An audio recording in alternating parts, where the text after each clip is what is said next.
but also inflation is up, consumer sentiment is down, and the Atlanta Fed has now predicted that we're going to contract this quarter in terms of GDP. That is shocking. And that is all because of the actions of one person, the president, who is massively harming our economy. And then I'd like to conclude now on Ukraine. I don't know why Donald Trump is scared of Putin. He clearly is. He acts. These guys are clowns. Please follow the live stream on Rumble, and on you can also watch the live stream on YouTube. YouTube has the dashboard of the Asian market and the trading that's going on in the futures market and the equity markets for the Asian session. So thank you for watching. Hello, my name is DrPaulCottrell, and we're going to be doing live streaming of Trump's speech in Congress. There's a joint session that's going to be taking place at 9 o'clock. So right now is kind of like the pre-speeches and everything. So we're going to go over some of that, and I'll go over some of the products that you can stack to help with your health and wellness. All right. But thank you for joining. I'll also open up X Spaces. I'm not going to be doing live streaming on my website tonight. It's just Rumble, YouTube, and X Spaces. But thank you for joining.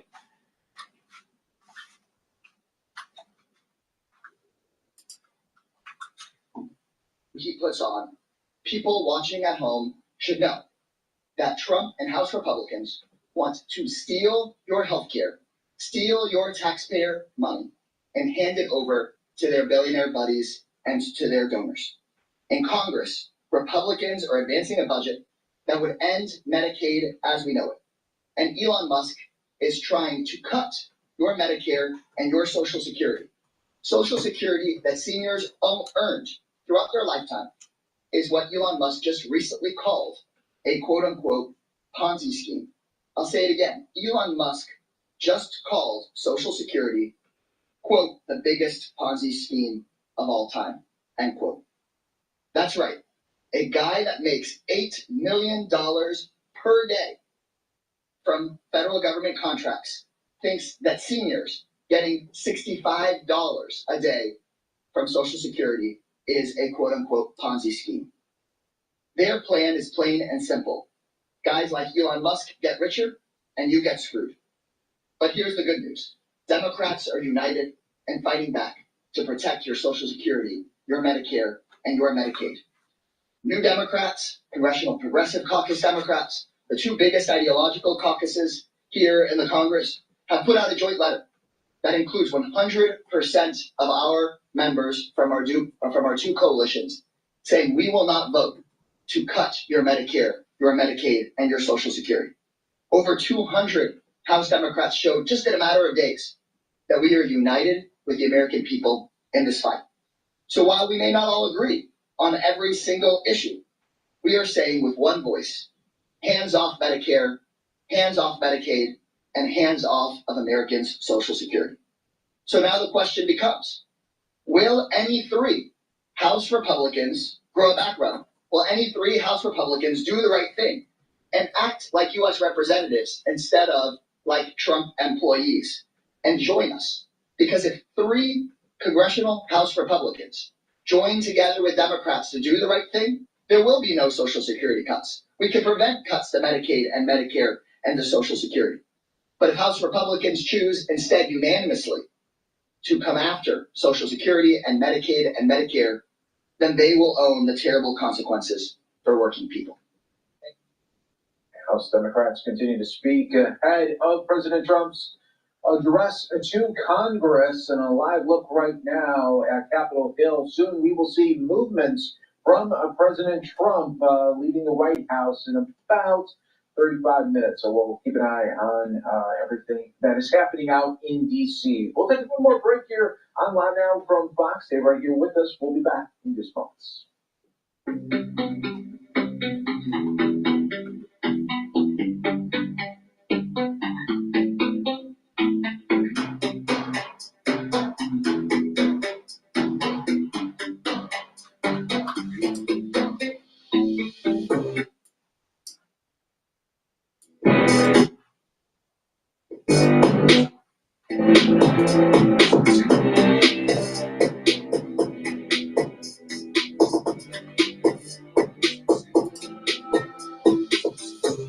right, I had to adjust the volume. For the ones that are watching on YouTube, you get the dashboard of the Asian market. We're going to be talking about that shortly here.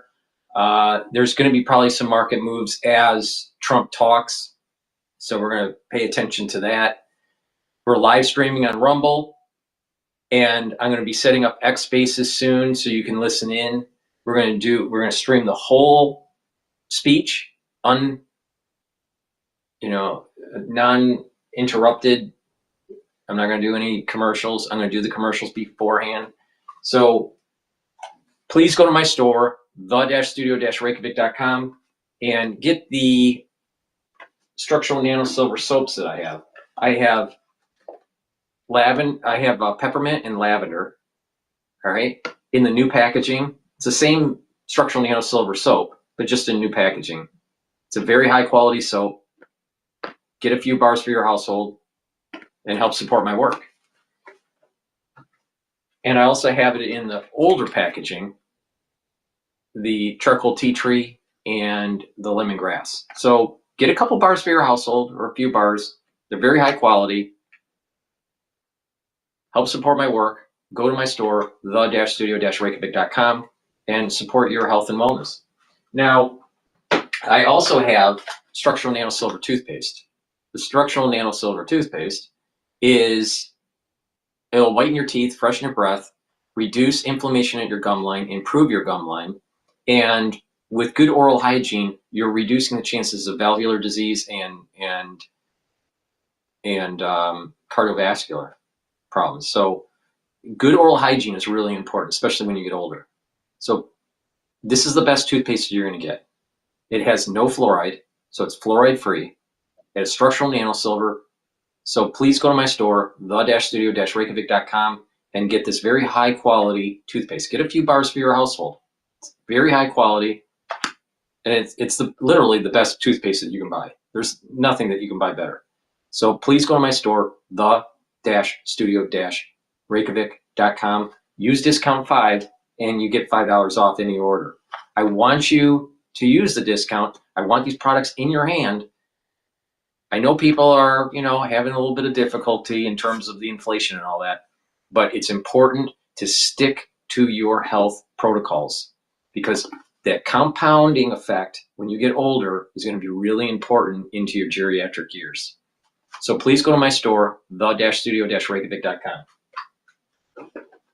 Now, I also partnered up with Rainbow Herbals, and we've developed these deodorant bars. You can get it in citrus or in peppermint, lavender, and tea tree. It's for males and females. It's a dual-purpose deodorant. You use it as a deodorant every day, but it also will help to detoxify your body. It's made from essential oils from the Himalayas, extremely high quality. This is aluminum-free and baking soda-free. Guess what? Get a couple bars for your household. Use it every day. Help to detoxify your body and use it as a deodorant. Please go to my store, the-studio-reykjavik.com. Get a few bars of this for your household. Use discount 5 for any order, and you get $5 off. And it's really important to detoxify your body. Why? Well, if you have a lot of toxins in your body, it's going to affect your immune system and your endocrine system and your other bodily systems. So by regularly detoxifying your body, you're improving your systems. So zeolite is a great way to get rid of heavy metals, toxins, and chemicals, including PFAS. So that's forever chemicals. So take 2 small drops underneath your tongue, drink filtered water, do that every day, and what will happen is zeolite will bind to the toxin and allow you to excrete that out, urinate that out in about 6 to 8 hours. Now, some people prefer to do a heavier detox, maybe once or twice a year. For those individuals, take about 5 drops underneath your tongue, small drops, drink the filtered water, and then do that every day until the bottle's done, and do that once or twice a year. But it is better to do a daily maintenance. Please go to my store, the-studio-reykjavik.com, and take the zeolite. Now, it is very important that you also drink filtered water and stay away from heavy processed foods, because processed foods have a lot of chemicals in it. So it's really important to kind of reduce your exposure and to detoxify what is in your body. So let's go back to the pregame of the speech here.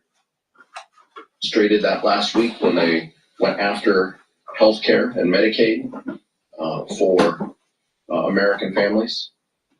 They have the votes, they have the responsibility to govern. But let's talk about the process. Rosa DeLauro has submitted an offer to Republicans. They walked away. Speaker Johnson has said that he wants the CR to be bipartisan. There has been no outreach from the administration or the Speaker to Leader Jeffries. So that's where things stand. Republicans have walked away, and Republicans have the votes. Then they have demonstrated time and time again that with their unity, they can go after health care and programs that we feel are important to the American people. All right, let's go to ABC's pre-speech coverage here.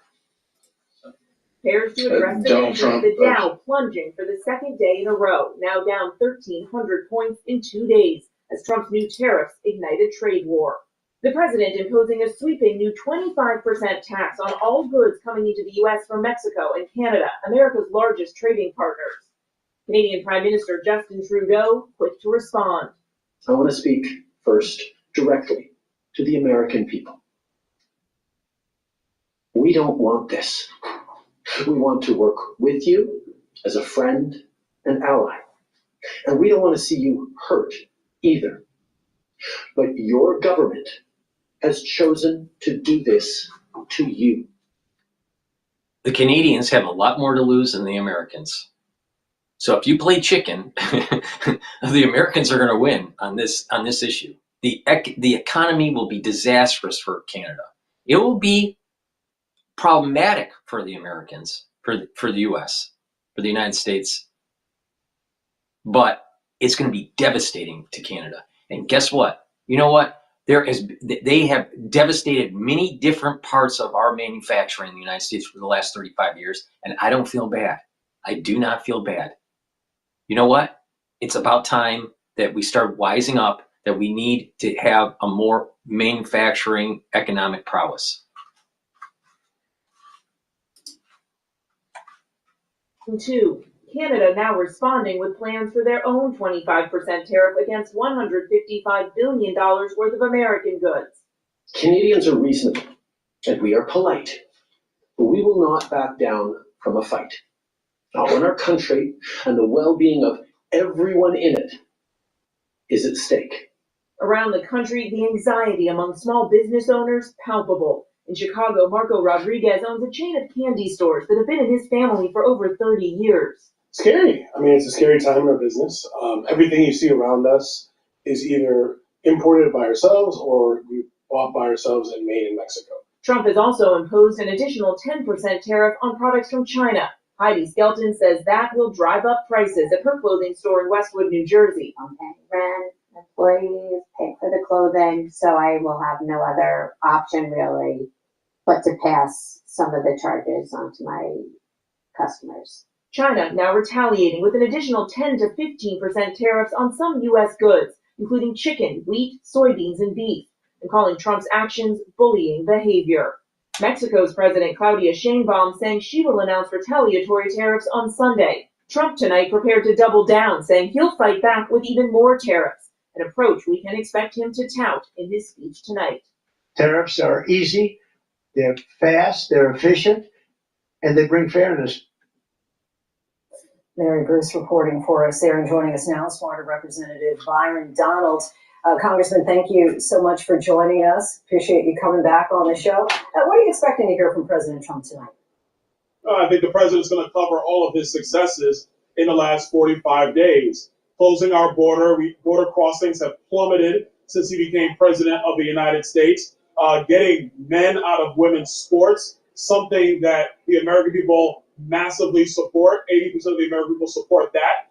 bringing peace into the Middle East region, actually getting a deal done on getting hostages back, and getting close to actually bringing an end to the war in Ukraine, and so many other things. He has a lot to celebrate, a lot to tell the American people, but then also to call on Congress to get moving on delivering on the rest of his agenda.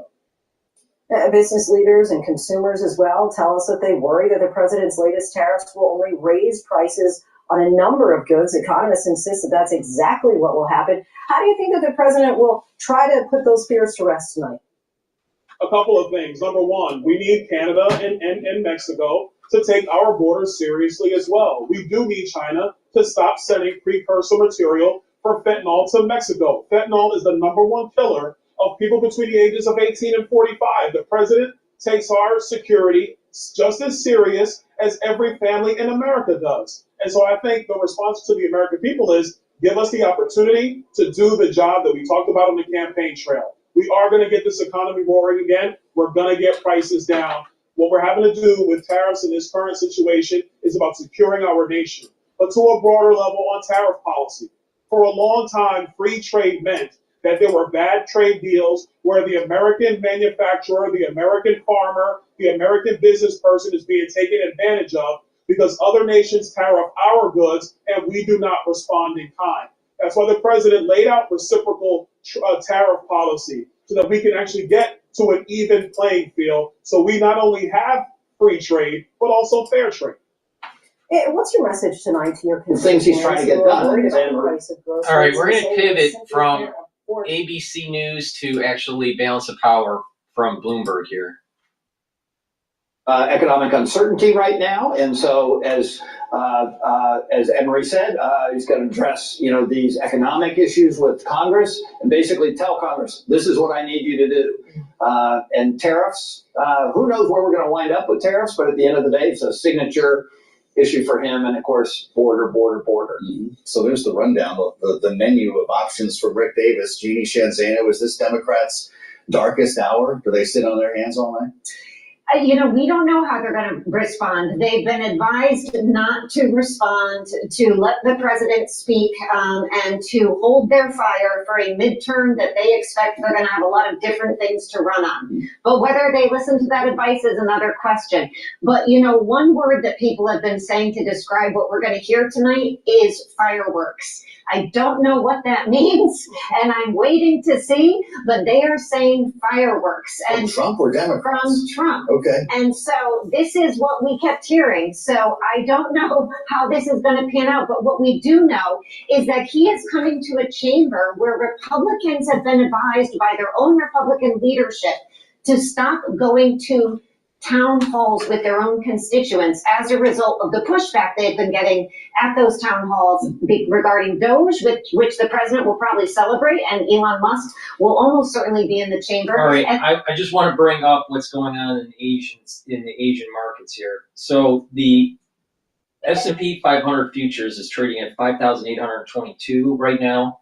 The pound USD is trading at 1.27. Natural gas futures are trading at 4.3. Gold futures are trading at 2,923. Brent crude is trading at $70.96 a barrel. Copper futures are trading at 4.57. The Hang Seng index hasn't opened up yet, but it closed at 22,941 last session. And the Nikkei is at 37,309. 37,309. Whether it's on, ceasefire or whether it's on the end of the war completely.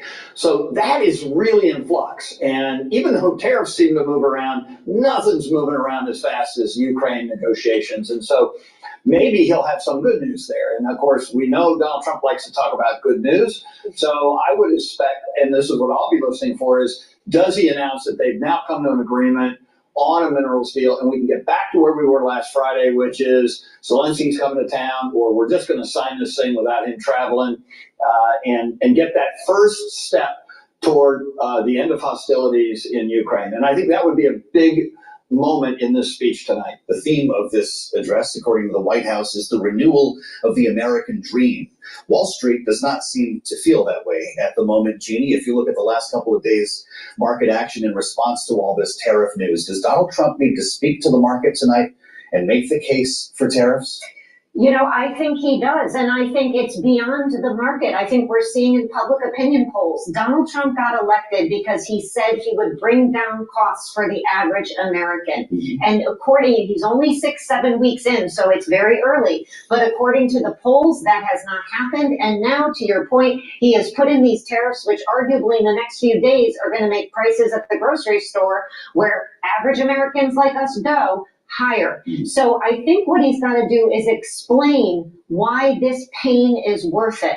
And that's what we haven't heard yet. Or he's going to have to dial back these tariffs, because if he can't explain why this pain is worth it, the American public is not going to stick with them. And we will hear that likely from Elise Slotnick when she talks for the Democratic response right after the speech, depending on when the speech ends. Well, as recently as 2 weeks ago, Rick, we were watching a different speech from the president at the FII Saudi Investment Forum that was taking place in Florida, where he was touting records in the stock market and a rally we were seeing in Bitcoin. A lot of that has now gone away. Does that mean he doesn't touch the markets with a 10-foot pole tonight? I don't think so. I mean, he finds things to blame the downturn on, right? And then whenever there's an uptick, he takes credit for that. Even during the Biden administration, when the markets were on a real... Please go to my store, the-studio-reykjavik.com. Get the magnesium and zinc to boost up your immune system. Take it every day. If you're not feeling well, take a double dose. Take one in the morning, take the other in the evening. Make sure you drink it with filtered water. Use discount 5 and you get $5 off any order. Take resveratrol. Resveratrol is an antioxidant, so it's going to soak up free radicals. It helps the health of your mitochondria, so you're going to have more energy production. And resveratrol is really important to get rid of cells that are in senescence. Senesced cells are cells that stop dividing and just sit there and collect garbage. So you want to get rid of them. Take resveratrol every day. I've been taking resveratrol for decades. It stacks really well with C60, NAD+, and ubiquinol. Please go to my store, the-studio-reykjavik.com, and get the resveratrol. Zaino, thank you so much. Our signature panel will be with us throughout tonight's special coverage, so buckle up. Market jitters circling the globe, of course, after tariffs on our major trading partners went into effect today. The story may be more complicated than that, though. For more on our markets, we turn to Bloomberg's Esha Day. Esha, thanks for being with us as part of our special coverage. The market seems to be speaking pretty clearly here, but now the Commerce Secretary, Howard Lutnick, says Canada and Mexico tariffs could come off as soon as tomorrow. Does that mean we're in for a rally? Hi, and thanks for having me on. Well, that's what the futures market apparently seem to be saying for sure. As I last checked, futures on the two main indexes that investors watch most closely. The reason I gathered you here today is for a family strategy meeting. Johnny, after dinner, we get 30 more minutes of IXL. Timmy, let's work together on your... More importantly, what we saw the S&P 500 do today is take away a level that investors have been watching very closely. So the S&P 500 closed down 1.2%, but it also closed below the level it was trading at before the November 5th election day. So stocks are essentially now down very slightly since Donald Trump won the election. And that is something investors have been watching very closely, because there has been this understanding that even though markets are being kind of roiled by all of this uncertainty, especially when it comes to tariffs and trade wars, this might be the level where the administration feels the need to kind of step in and can take out some of the fear that has been really disturbing the markets. Well, so when the markets have an ear on this here on Bloomberg TV and radio tonight, Esha, other than looking for clarity around tariff policy, is there anything else they'll be watching in particular or listening for? Yeah, no, that's a great point. I think the biggest thing that people want from this speech is lack of uncertainty, right? So that's definitely when it comes to tariffs, but also when it comes to geopolitics. That has been something that has been a point of a lot of uncertainty recently. Inflation is something that this administration came to power on. They campaigned hard against the high inflation, and that's something that investors, both people who are investing with money and retail investors want to be seen tackled as soon as possible. They want to get a sense that that is a fight that this administration takes seriously. And then, of course, economy. Of late, we have had a slew of economic data, and some of the sell-off that we have seen recently in equity markets has also been kind of related to that understanding that the economy kind of under the surface might be slowing down a little bit, and they want to get a sense from the president that there will be actions taken on it because tariffs is definitely something that is making the situation worse and not better. What are you going to be watching then during the speech? They tell us it could be the better part of 2 hours. What should investors be listening for? Again, I think tariffs are the biggest thing. It's not like people are expecting them to come out and expecting the president to come out and give very specific understanding of how negotiations are going on, but they want to get a sense that this administration will step in and kind of take care of the fear that is really ruling the markets right now. That is actually something. And one other thing that has been big for equity investors and investors in general, especially during the campaign, and kind of a lot of investors that I speak to feel has not come up as much as they expected to, is tax reform. And that is something they want to get a sense of whether how committed the administration is about tax reforms at this point. They want to hear more about those parts and maybe a little less about the trade wars and the tariffs that we have been hearing. All right, Bloomberg's Asha Day, thank you so much. As we consider everything else we may be hearing tonight, please go to my store, the-studio-reykjavik.com, and help support my work. Get the probiotics that I have. I have it in veggie cap and also in powdered form. This one is the powdered version. Please go to my store, the-studio-reykjavik.com, and get the probiotics. It's really important to reduce inflammation in your gut. It's very important to improve your gut absorption for your nutrients. By reducing the inflammation in your gut, you're improving your immune system, and you're improving the communication between your gut and your liver. And your liver is a major detoxification organ, and your gut and your brain. With a good gut biome, you're gonna sleep better. You're gonna be less irritable, and not only that, research is starting to show that a good gut biome could help reduce the chances of early onset of dementia or Alzheimer's. So please, improve your gut is a major step forward in proper health and wellness, and having that ability to slowly heal your body and slow down the aging process. All right. If you're chronically inflamed, especially at the gut level, you're suppressing your immune system, and you will age faster. Your cortisol levels will be higher. If you have high cortisol levels all day long, you literally will age faster. So please go to my store, the-studio-reykjavik.com, and get the probiotic.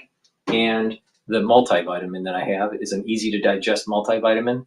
And people that get older, they have to consider about how they're digesting their vitamins and minerals and all that.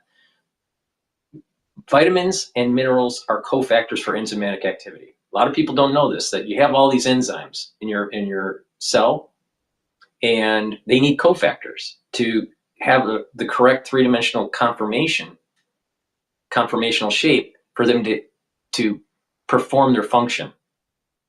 So if you don't have the right concentrations of minerals and vitamins, then you will have subpar cellular activity because your enzymes are not working as well. So it's really important to take a multivitamin every day. So please go to my store, the-studio-reykjavik.com, and take this multivitamin. And again, a great stack, inexpensive, great stack would be taking the probiotics and taking the multivitamin, and to start on that journey of proper health. So please go to my store, the-studio-reykjavik.com. We are live streaming on Rumble. We're live streaming on YouTube. YouTube has the dashboard for the Asian market, and we're going to be watching that closely. Gold futures are selling off a little bit at this moment in time. And the Nikkei is trading at 37,368. And Brent crude is trading at 70.88. The S&P 500 futures are trading at 5,822. As I mentioned yesterday, well, not yesterday, it was technically this morning, but this morning, I was mentioning that there are support levels for the S&P 500 at the 5,750 level and at the 5,500 level. All right. I would not be surprised if we see the price action hit in the near term those resistance levels. So beware. Now, there is a positive correlation between Bitcoin and equity market. So obviously, the hack news had a major sell-off with Bitcoin and the ETF outflows.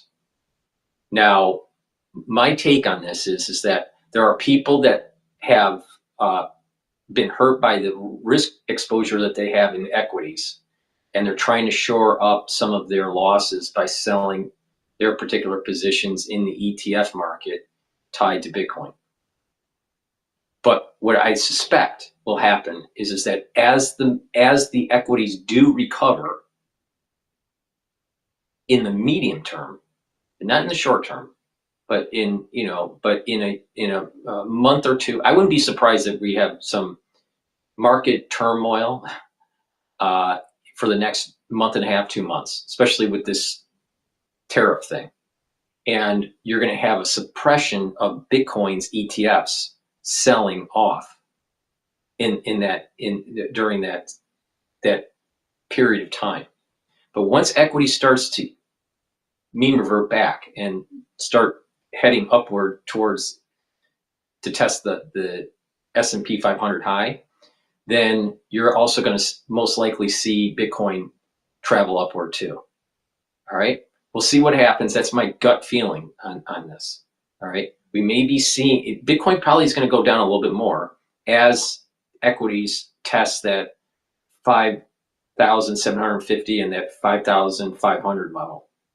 But then you'll probably see a base developed, a floor that's developed, and then Bitcoin will start to launch. Now with Bitcoin, I suspect that the news about conferences and the reserve, as a potential reserve, that will be positive, but it's not so much the news. Because if you notice, the news didn't keep Bitcoin up when Trump made the news announcement about, he would like to have it as a reserve, as a basket reserve. It didn't hold at the 94. It was trading at around 78, 79, and then it bounced up to 94 and then started selling off again.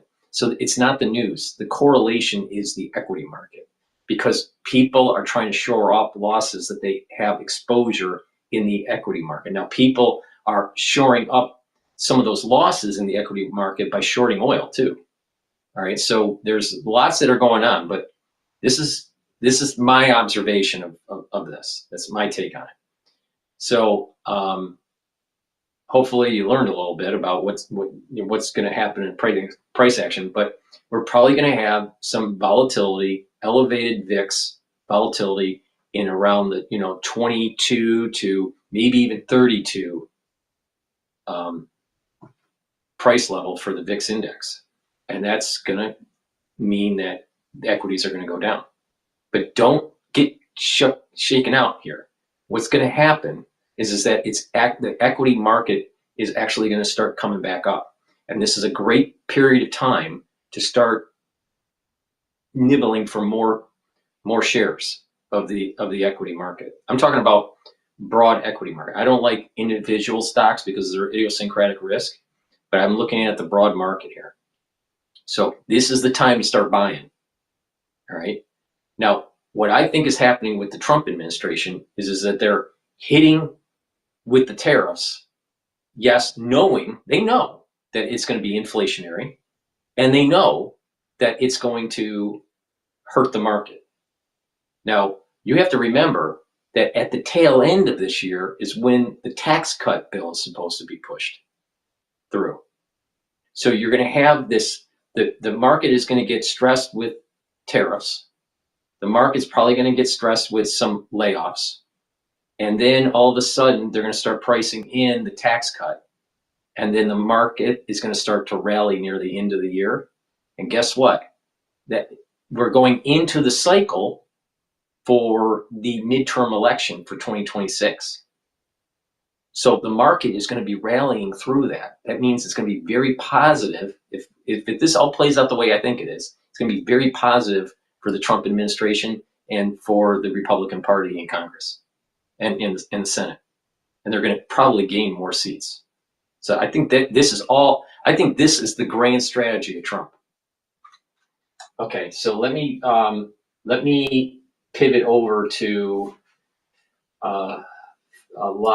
live now.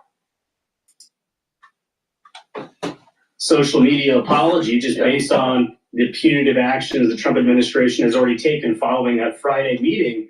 But look, the understanding of everyone who was at the White House on Friday was that Ukrainians will do whatever it takes to re-enter these negotiations with the White House. I think the most interesting development is actually one we got from our own side of this debate, and it involves President Trump potentially announcing an agreement on the resources deal that was scuttled following that Oval Office dust-up between himself, Zelensky, and Vice President J.D. Vance. Now, there are conflicting reports coming out of the White House and coming out of the Trump administration. Some people say that President Trump wants to tout this as a huge win, not only in terms of his economic agenda, but also as his prowess as a peacemaker or a great unifier. That being said, Treasury Secretary Scott Bessent virtually came out and said, look, these reports are not true. We have not reached a final agreement with the Ukrainians, and there will be no such announcement during the president's speech tonight. So it's certainly going to be a popcorn moment that we in the media are looking for. Is this deal finalized, or do still, additional reconciliation attempts need to be made on both sides before the I's can be dotted and the T's can be crossed on this new economic partnership? All right, we have a lot of these Trump cabinet secretaries.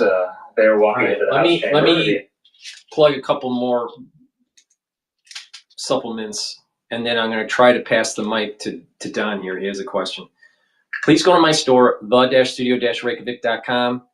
Get the K2, stack it with the D3. This helps with your cardiovascular health and also your bone health. By taking D3 and K2 and calcium supplementation or drinking milk like I do and doing resistance training, you're going to build more bone density, really important when you get older, and D3 and K2 help with your cardiovascular health. So it's a dual purpose stack. So do that. Another dual purpose stack for your immune system and cardiovascular health is ashwagandha root. Ashwagandha root controls your cortisol levels and your blood glucose levels. Turmeric brings down inflammation and soaks up free radicals. And lignans, it's a powder. You take it with soft foods or with filtered water. And just take one small scoop a day. This helps your endocrine system and brings down inflammation and soaks up free radicals. This helps with your immune system, and by bringing down inflammation in your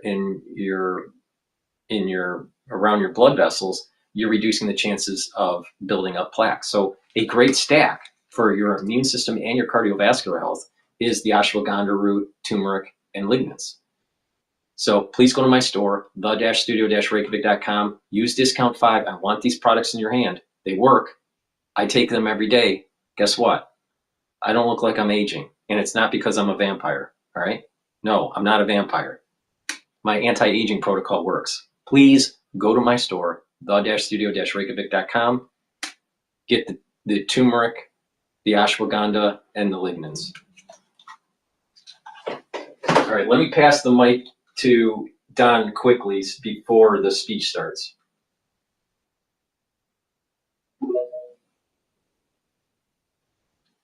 Hello? How you doing, Paul? Hi. Just listening again, I was just in another space on this guy Oscar is covering the human trafficking crisis at the border, and the thing I keep coming back to is these cycles, and your talk of again of this redemption that's taking place. This sort of we have to confront the evil that has sort of infiltrated a lot of our institutions as one aspect of this fight that's going on. And then you have these Overton windows you're trying to navigate for the most of these people with trying to understand current events within sort of the political framework of economics and tariffs within some type of historical context, going back to a certain point in time, but possibly not understanding all the dynamics of the use of tariffs at that point in time during these historical cycles.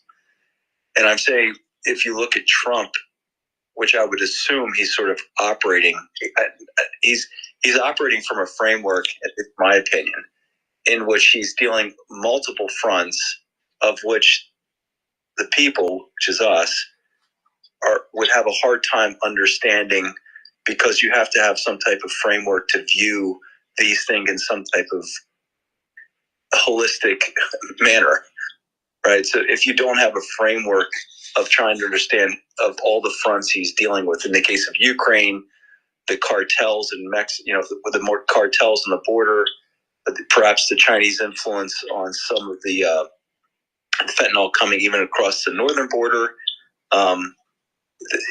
It's hard to wrap your head around everything, to put it into some type of context in which who it is this enemy that we're fighting to try to defend. Again, when you and I were discussing before, this idea of preserving this experiment in self-rule, which is not the normal state of being in history. Right. So it's fascinating, like going and trying to navigate all these different problems that are going on. So you're mentioning like tariffs. Well, the tariffs, like are just almost like a blunt tool that Trump is using, that most people are not going to be able to understand exactly how he might be using it. Exactly. Right. I think the way that Bloomberg, because Bloomberg organization is a very globalist organization, and in the literature, it's considered more under the umbrella of transnational capitalists, and they don't really care about really their country. They just care about the flow of goods and capital. They're always framing it that tariffs are going to hurt you at in your wallet and at your kitchen table, but they don't realize that there's a bigger thing going on. For the last 35 years, I've seen nothing but manufacturing getting shipped away in the United States, and we're losing our prowess. And the thing about that, Paul, is that if the Ricardo model of the world's done, because that assumes that you can move labor, because you don't have currency as a means to essentially balance trade, because the dollar is the fiat currency, and everybody tries to peg their currency to the dollar, and that mechanisms of balance to currency doesn't exist. So now you're like labor. Well, you can't take American labor and say, well, we're competing against China. You're going to have to move to China, your blue collar workforce, and basically live over there at those labor rates. That's not going to happen. So your labor is here. Right. Right. So see, now internally, domestically, we could do that. We can move from a high cost state to a low cost state. Well, my point, Paul, is you can't do that at an international level. Well, play this out into the future. At some point, the labor rates in a free market society, in a case in which there's no manipulation going on or corruption with governments, they may want that labor arbitrage and therefore not allow a middle class who essentially develop and therefore keep people in sort of a slave-like status. Well, this is why I've been saying that there's an aristocracy that's being developed, and there's new fiefdoms that are taking place, and we're gutting the middle class. So everyone is going. The little person, we the people, are going to be nothing but serfs. And so I think what Trump is doing essentially is playing this out into the future and saying, let's get rid of the labor arbitrage. We're going to set a base labor rate. And therefore, what is the major driver of the future of the economy? Well, it's going to be your energy cost. So what is it that basically the United States has basically been forced to adopt? Well, the Paris Climate Accords. And what is that? Well, it's to restrict our development of different energy sources. Right? So therefore, it would put us at a cost advantage of those countries that wouldn't abide by the Paris Accords. So you asked the question, our biggest trade competitor is China. But do you think China is going to listen to Greta Thunberg? No, of course not. So therefore, they're going to do virtual signaling among the elites who are sitting in the gated communities to develop the policies that undermine the working class, which essentially develops into the middle class, which is sort of our defender of liberty, which has always been. Yeah, I agree with you. I think that Trump's move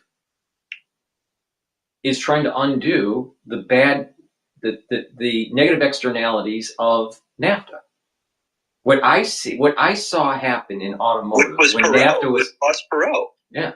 Well, I mean, what Ross Perot said, we're going to be, making potato chips and not microchips. Well, and for the last 35 years, Taiwan's been making microchips, and we've been subsidizing big ag for our agriculture.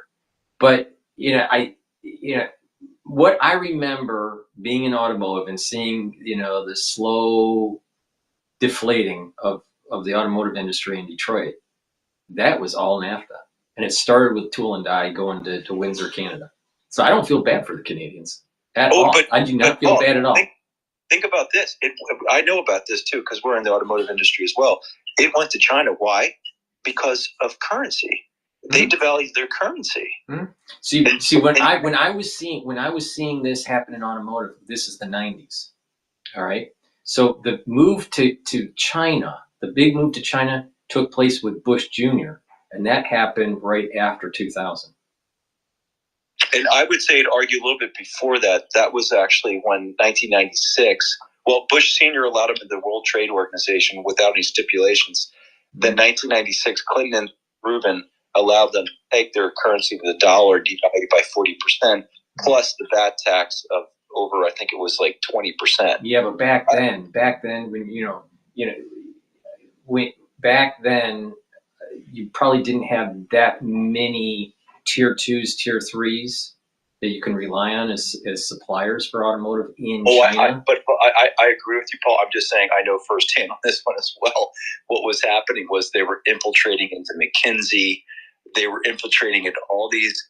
You had Bush Sr. doing multiple deals in China with these. That totally makes sense, because you'll have a consultant group come in to an OEM and say, well, we can cut your cost by X amount if you do this. And so those were the wizards, the wizards of transnational capitalism. The CEOs are off the hook because McKinsey told it. And that's what we saw. That's what we saw happening. And I'm telling you, it was also in the elite institutions as well. They were talking about free trade and pushing it, as if there's no consequences for this policy. I just saw it just destroy the automotive industry in Detroit, and what I saw was the movement to Windsor, and then shortly after that, it was the movement of larger plants to Mexico, and then the technology transfer to India. So, you still there? I think I lost you. I'm not sure what happened to Don. Well, while I'm waiting for Don to come back online, I'm not sure what happened. But let me plug a couple products here before we start. Please go to my store, the-studio-reykjavik.com, and get the Myotrol. Myotrol is a great way to build muscle and to maintain muscle. It helps with gene expression to build the muscle and to maintain the muscle and help with the mitochondrial health. So please go to my store and get the Myotrol. Let me bring back Don here. He went away and then came back here. All right, you're back. Can you hear me now, Paul? Yeah, I can hear you. Yeah, no, it's fascinating. I said there's a couple good books, and I think Jim Rickards is one that probably is best articulated to the positions that we're talking about. And I find it, he's actually said he's been involved in wargaming as well. Yeah, I bought his Currency Wars book a long time ago. He's written like 5 or 6 books, but I've read the Currency Wars. Right, in The Road to Ruin, and he's talking about the monetary reset that probably is coming, of which most economists are not expecting it, and I don't know why. If you look at historical trends, each empire reaches sort of a limit, and they eventually the fiat their status as holding the fiat currency shifts, right? So he's saying it's coming, and then the question is, what does that look like during that monetary reset? Right. And so there are all these cycles at play, and he's bringing in, if you look at it, he's bringing in also chaos theory, and a lot of these things that are being built up into the system and how they will manifest. And on top of that, he says he's been working with the U.S. government in wargaming in Carlisle to try to basically come up with a simulation as to how to best position the United States to come out on top in the event of some type of monetary reset. And that may be, creating some sort of basket of cryptocurrencies. I find it fascinating how it's emerging, where cryptocurrencies may actually be assets that the Federal Reserve will be buying soon. I mean, if someone asked me that 5 years ago or even 2 years ago, I would have said, no way would that happen. But it's looking like it's moving in that direction. But I don't understand the cryptos from the standpoint when you look back at major historical times in the case of like Andrew Jackson, and this comes back to the central bank. It's if you look at sort of the things that are being teased into the conversation, it's we need to audit the Fed, we need to audit the gold, right? So they're teasing out some type of idea that for the most part, why can't we go back from the Treasury printing directly money versus actually using the Federal Reserve through a debt instrument? Because I think what this is one of the other person I'm finding is that they said, well, if we create debt, we felt at some point in time that debt would become a restriction on the money creation. And what they're saying is that was true up to a certain point in time, that they wouldn't accept debt essentially as collateral for trades. So once that happened, now debt has just become money that pays interest. And so then we're back to this moment where why don't we just go back from money just being printed directly from the Treasury? Mm-hmm. And I think we're at that moment, going back to looking at the Constitution of the Founding Fathers about what is constitutional money. Mm-hmm. Well, I mean, like I said, with artificial intelligence and blockchain, where you can get real-time POS data, then you would be able to adjust the monetary supply in real time. And that can come out of the Treasury Department and not the Federal Reserve. And that's what I'm saying. It seems like now the problem will be, there seems to be a growing collapse in confidence in our public institutions, right? So it seems to me now would be the time, if you're a group that's trying to arrest control from the finance industry, and if you look at it, it's the finance and government that seems to be now a large proportion of our GDP, and so what you're looking at, what the Doge is uncovering, the amount of inefficiencies and waste in the government is at a point where we need to get back, and even finance with AI, we got to go back to actually making real things again. Exactly. Somewhere along the lines, the financialization of our economy, which Schumpeter warned us about, right?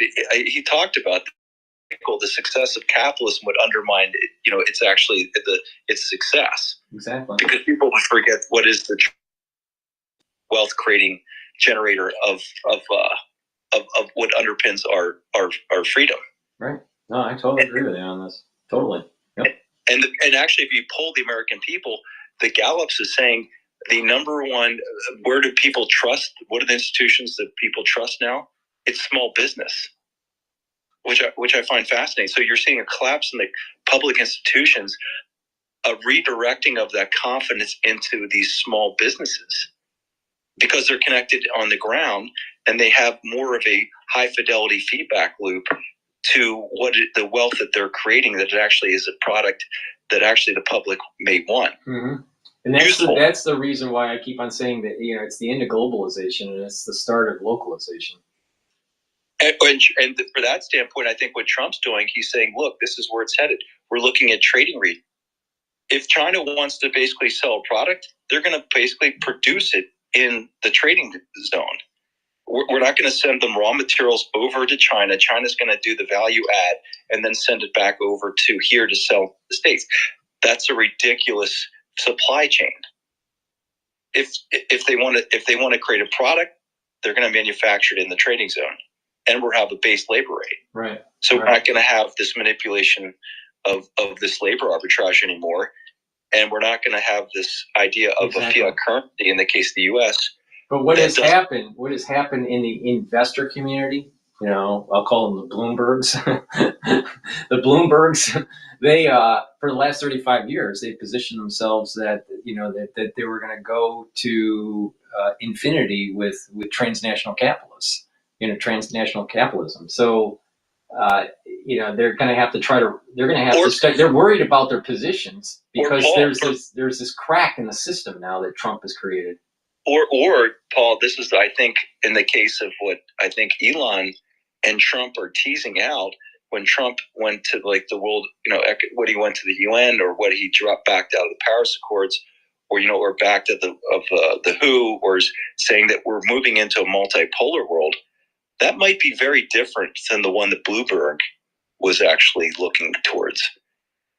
So in the case of Bloomberg, perhaps the idea of the World Economic Forum, in which there might be this idea of a one world government, of which you will own nothing and be happy, might be sort of this idea of a socialist or a communist sort of, and at least a fascist and totalitarian state of existence that it's not the same as what, say, Trump, Elon may be presenting in a multipolar world of trading zones, of countries having their own sovereignty, issuing their own currency. It's a much harder to control. Right. And they may think that type of is not the way the world needs. Well, I think we're starting to see an unraveling, not completely, but a partial unraveling of liberalization of markets during Thatcher and Reagan. Trump is unraveling what was instituted in the 80s. Now, he's not going to unravel it completely, but he's trying to undo. He's trying to undo some of this over build out in the globalization through market liberalization through the Thatcher and Reagan era. And Paul, the big thing that I see, if he's truly doing this, is the cycles would say that when this time comes, when you have a collapse in these public institutions and you're seeing these sovereign debt crises emerge, the cycle would say they will go to war. Mm-hmm. And so now if Trump starts to take away the side of these avenues for them to basically distract people by creating a new war, then now it's going to be looking at those people that have basically been creating these endless wars and understanding maybe how they would benefit from this endless war arrangement. And so if he takes away the Ukraine war, he takes away Iran-Israel war, he takes away all these other wars, now people are starting to look at their institution saying, who the hell's been benefiting from this arrangement? Because it makes no sense anymore, because we're seeing that perhaps these people are part of these criminal syndicates that don't represent the best interests of humanity. Right. Which is that moment you're talking about, the Esau, the Edom. We're going to uncover the corruption, and once we do, the world looks a lot different. Mm-hmm. Mm-hmm. Or it's the same, example with, I think it was Alive, the movie. I think it was with Roddy Piper. Right. So, where if you have the sunglasses, you can actually see the reality. But no, for sure. But we're living in some very interesting times, and I will never see anything like this again. I like this guy's talking about the border crisis, Scott Oscar. I mean, I don't understand why, especially like women on the Democratic side, wouldn't think that the border crisis is probably the number one crisis regarding the threat to like just women in the world. Right. Well, women and children, yeah. No, women and children, absolutely. Yeah. The most vulnerable are basically caught in this and who is these narco trafficking networks and then who's financing it's why we can't unravel this quickly. And why is that Trump has had to bring awareness to this? Because the guy's saying that literally the human trafficking movement in Panama has been shut down by 95%. 95% since he took office. Right. Yeah. That would be, you would think the whole country, especially women, would be celebrating. But there's nothing. There's like nothing. The Democratic Party is turning to be, just hollow, selfish. They're about, corruption and, just, it's all about power and how I phrase it with, minorities, keeping them on the urban plantation. And they want them to vote in a certain block to make sure that they have, they get that vote for the Democratic Party. And people need to wake up. And I think he mentioned about the media, because the New York Times has failed to mention the crisis, sort of. And when you find that Carlos Slim is sitting on the board of the New York Times, and that perhaps he's benefited from the PRI in Mexico, and so there's this whole corruption of the media, and it's exposure of the corruption to the people is being manipulated, that it's not seen as a crisis yet until it hit home. And even then, when it hits home, they still can't believe it about who might be behind this epidemic that we're seeing, the fentanyl. Right. They just can't wrap their head around it, I guess. No, you're right. We'll see. What happens. They're going to get ready for Trump to enter. So I'm gonna put you on pause, and then if you don't mind, Don, and then listen in here, and then when he's walking around, I'll put you back online before he starts the speech, and then we'll cover it live.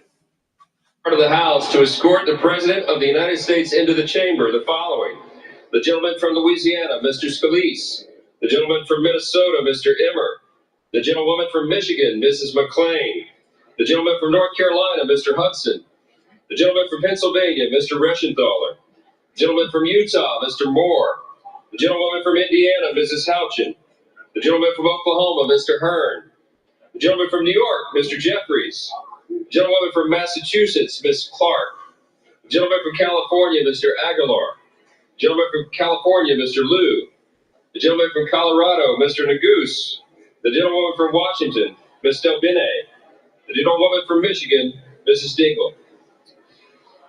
The President of the Senate, at the direction of that body, appoints the following senators as members of the committee on the part of the Senate to escort the President of the United States into the House chamber: The senator from South Dakota, Mr. Thune. The senator from Wyoming, Mr. Barrasso. The senator from Arkansas, Mr. Cotton. The senator from Oklahoma, Mr. Langford. The senator from West Virginia, Mrs. Capito. The senator from South Carolina, Mr. Scott. The senator from New York, Mr. Schumer. The senator from Illinois, Mr. Durbin. The senator from Minnesota, Ms. Klobuchar. The senator from New Jersey, Mr. Booker. The senator from Wisconsin, Ms. Baldwin. The members of the escort committee will exit the chamber through the lobby doors.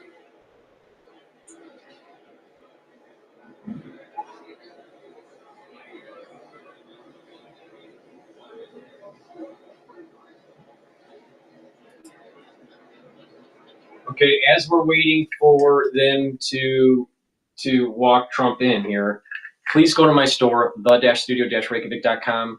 Get the ubiquinol, help support my work and these live streams that I'm doing twice a day. Get the ubiquinol. This is the most bioavailable form of CoQ10 that you can get. It's also an antioxidant, so it's going to soak up free radicals, and it helps to protect your neurons. NAD plus boosts up energy levels. It also helps to heal your DNA damage in your cellular DNA or your mitochondrial DNA. And NAD plus also helps to protect your neurons. It's a great stack with ubiquinol.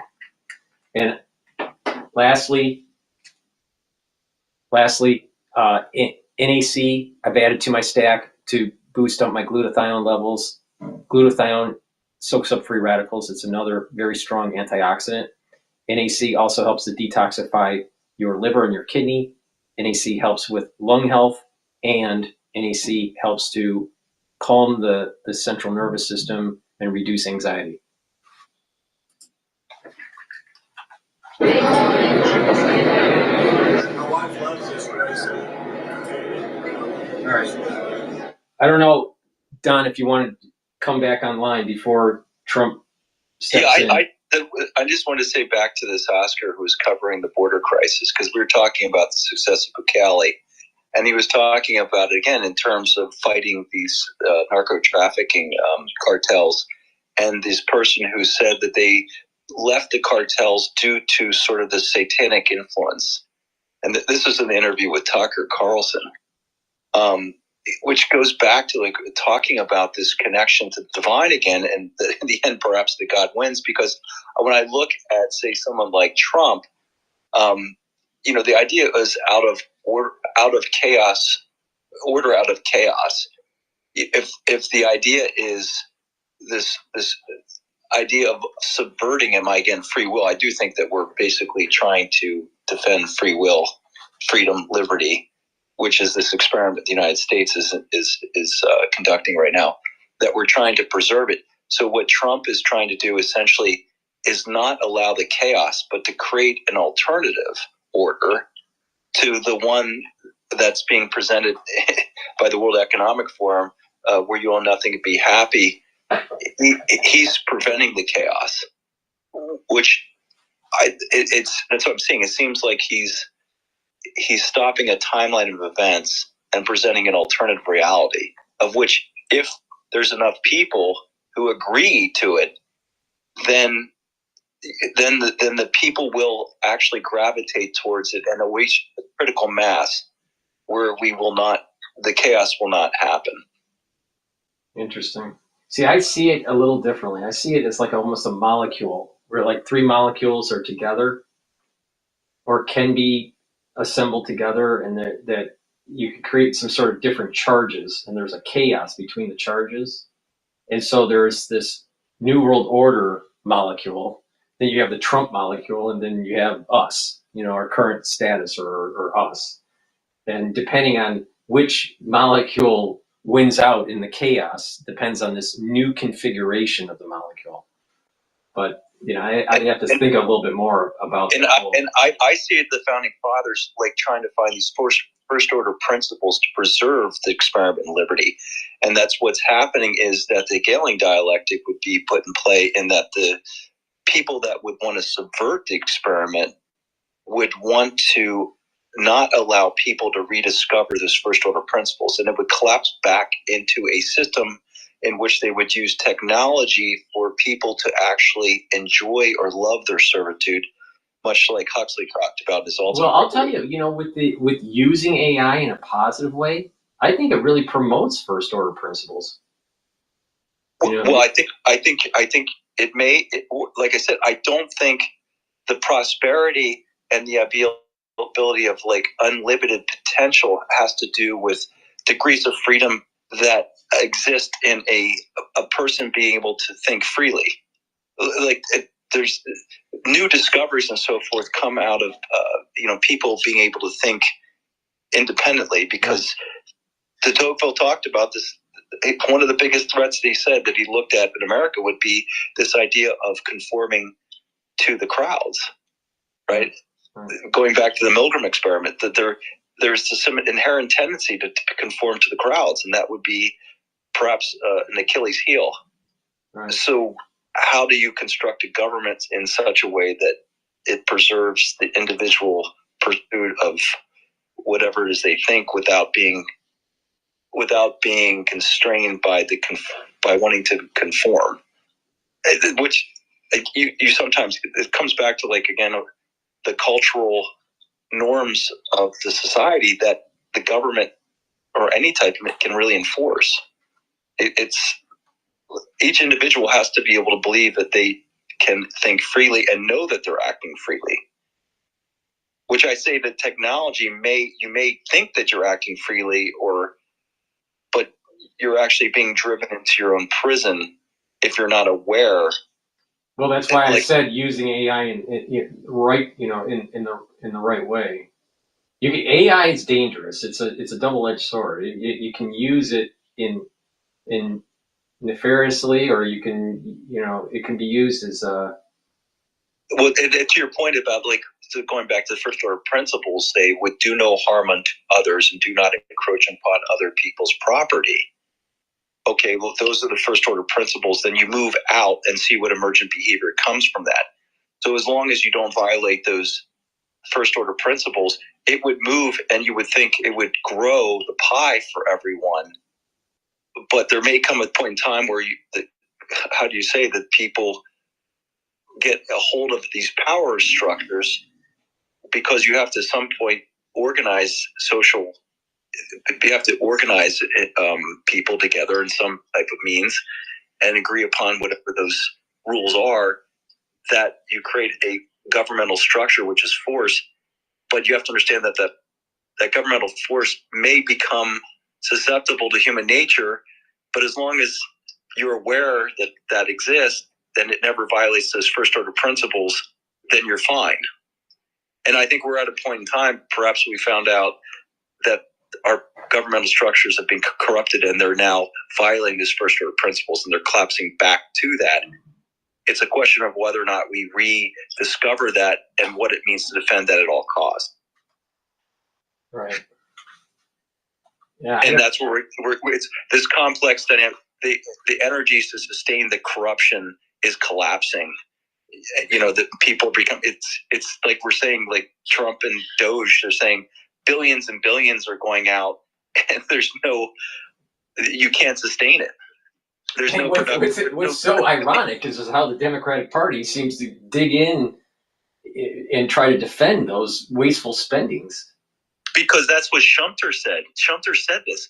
He said that as long as you continue to fund the government, which is worse because that's where zero interest rates now. Who's the biggest borrower? It's the government. But it's over. It's got to collapse. So when it collapses, what do? They go to war. Well, Trump said that he was going to do fireworks during the speech today. So I wonder if he's really going to let it all out. I think he's going to say we're getting out of these wars, and if he says we're getting out of the wars, there's no escape hatch for this corrupt criminal syndicates to continue the game. Right. There's no distraction. We're done. The wars are over. All right. So Melania just stepped in to the peanut gallery there.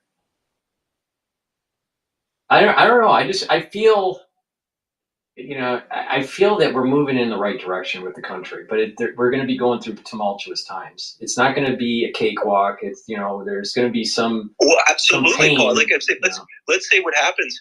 This is the point. If we have an EMP event and everything has to reset, the question is, what is the culture at that point in time to reform?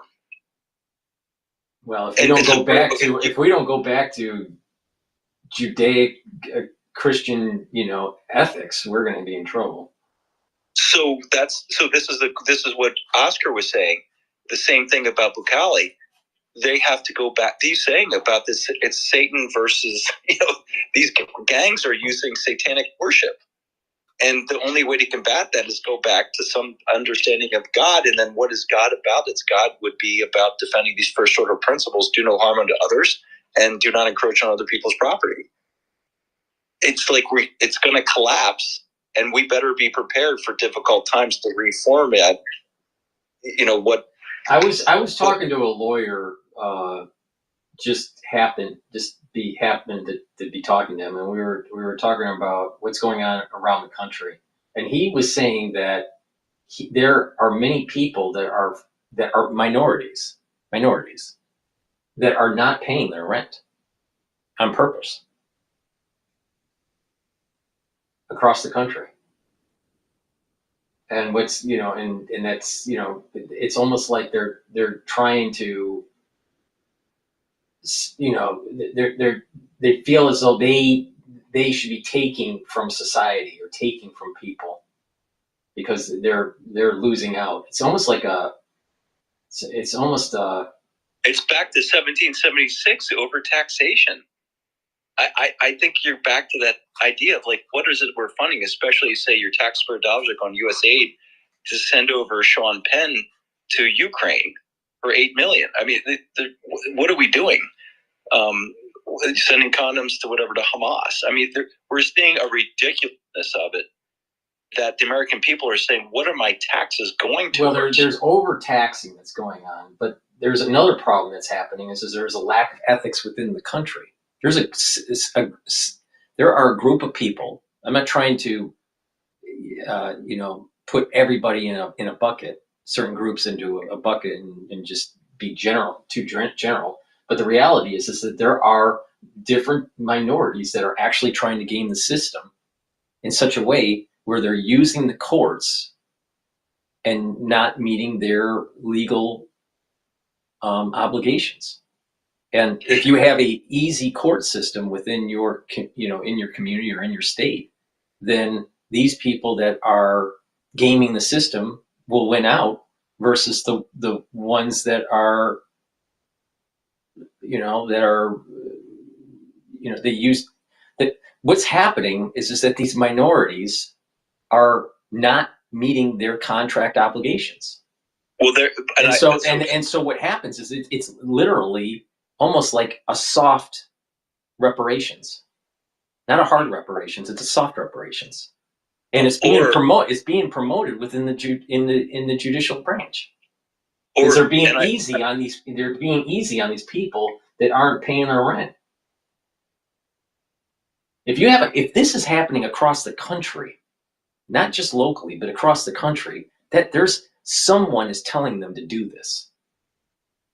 I'm tiptoeing on this, but I'll just flat out state it. BLM and the Black community, there are many of them that are playing a game with the judicial system, trying to suck money from people that are landlords, and they're doing it on purpose. Don. And I saying, Paul, that the one thing that I'm saying as well, though, if you look at housing. And let's just start, again, first order principles. You have to have a moral society which is based on a strong family. But again, this is a connection to divine. That's all been destroyed.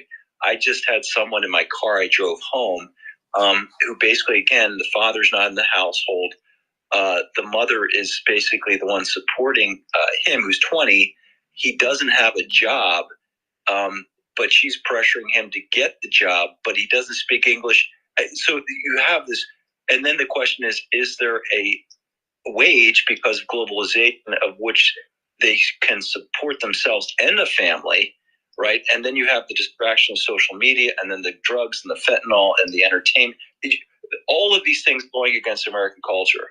Mm-hmm. And so then you have a rationalization that's happening at the elite status, these people in the gated communities, which want open borders and don't understand the consequences of open border crisis.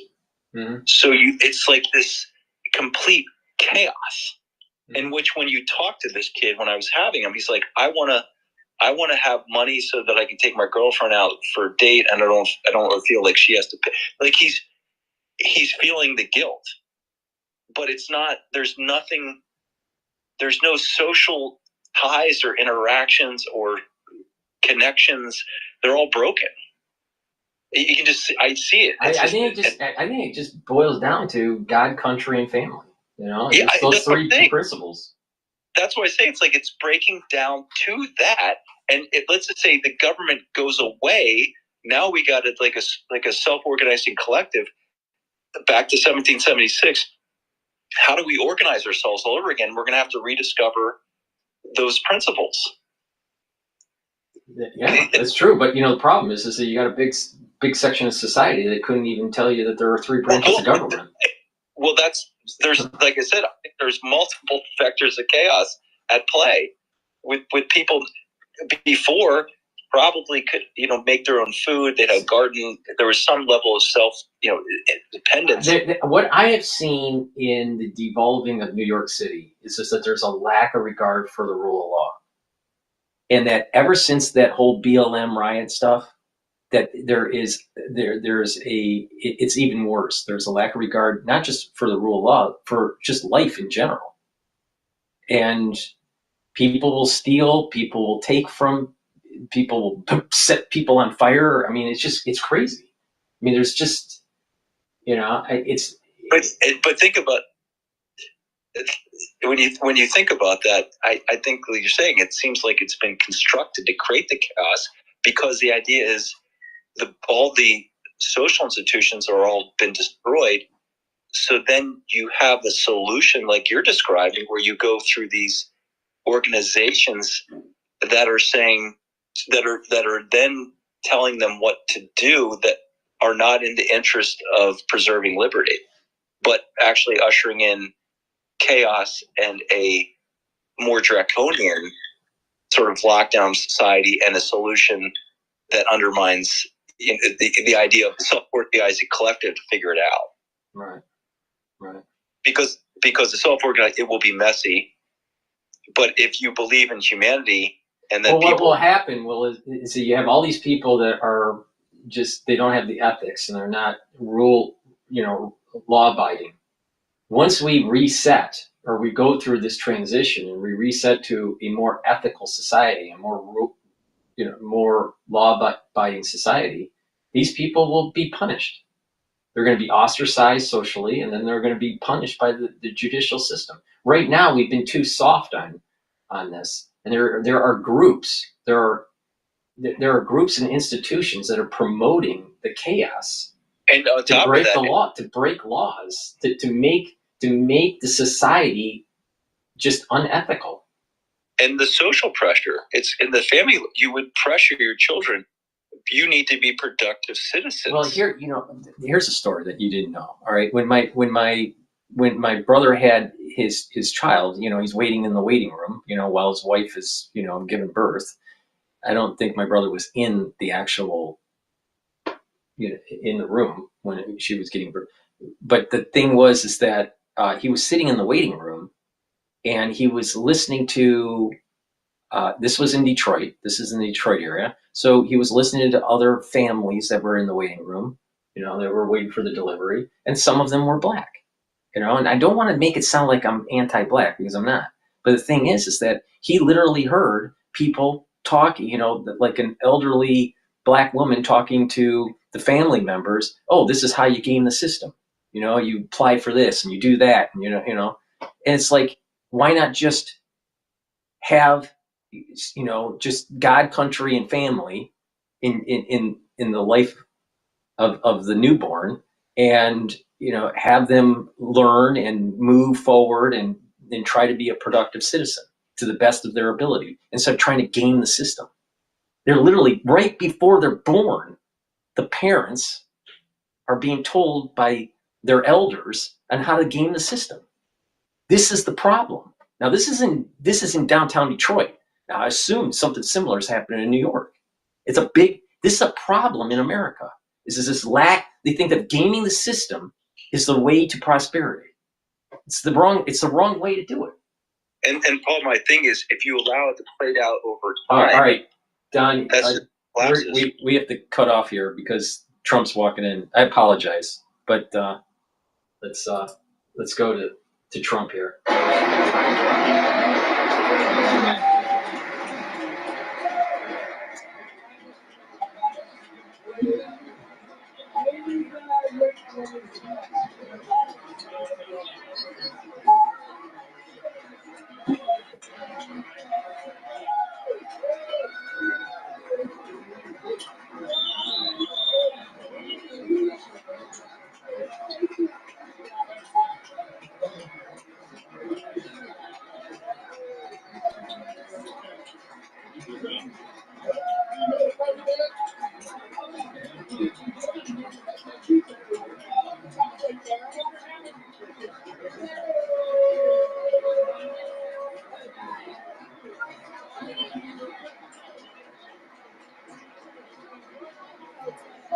Okay, Don, if you want to come back on, and once he's on at the podium, then we'll cut off. But if you want to come back on to speak, go ahead.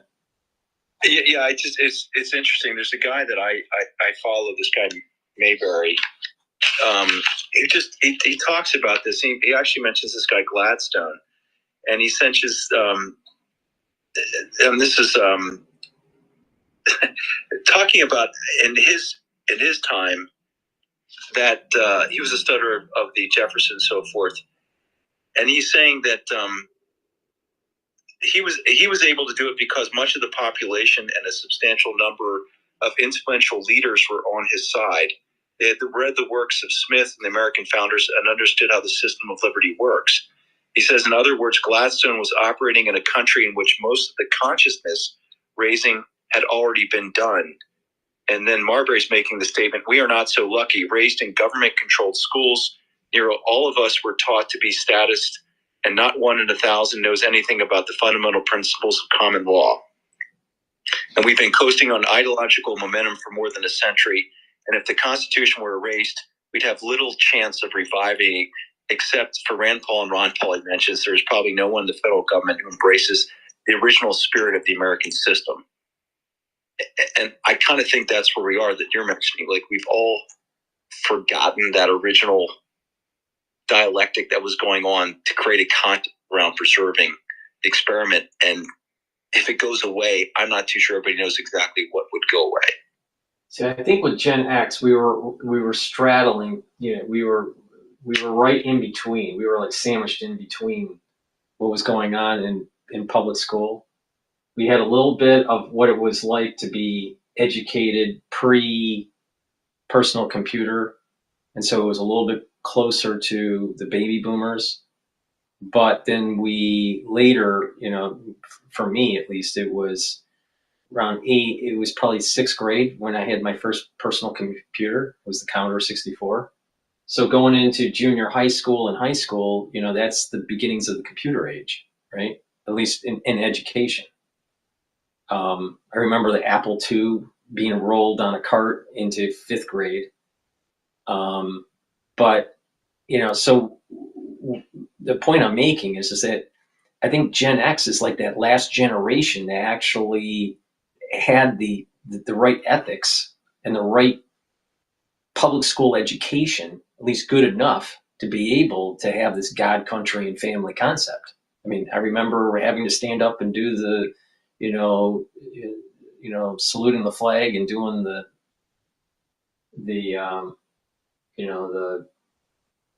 national anthem. But Trump's at the podium now, Don. So I'm gonna switch over to live now here.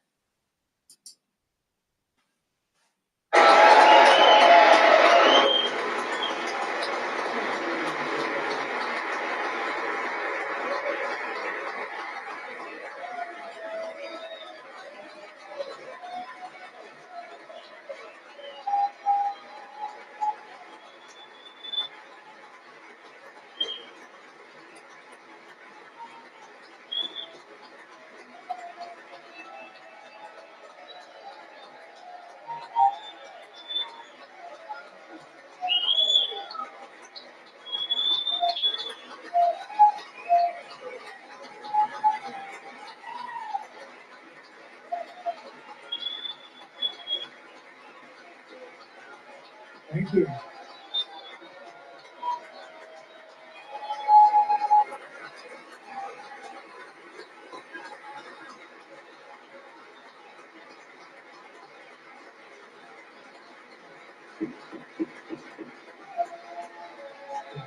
Thank you very much. Thank you very much.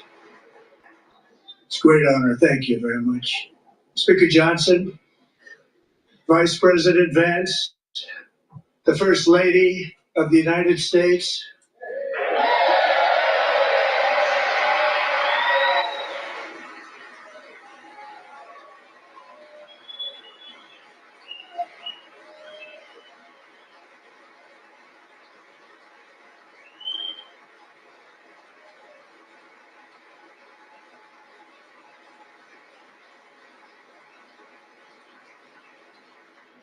members of the United States Congress, thank you very much. And to my fellow citizens, America is back.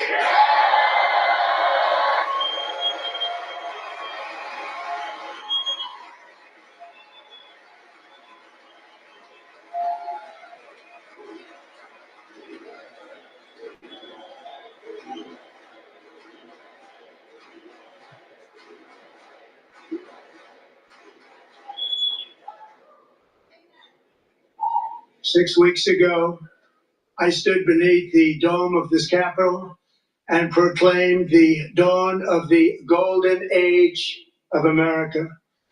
From that moment on, it has been nothing but swift and unrelenting action to usher in the greatest and most successful era in the history of our country. We have accomplished more in 43 days than most administrations accomplished in 4 years or 8 years, and we are just getting started.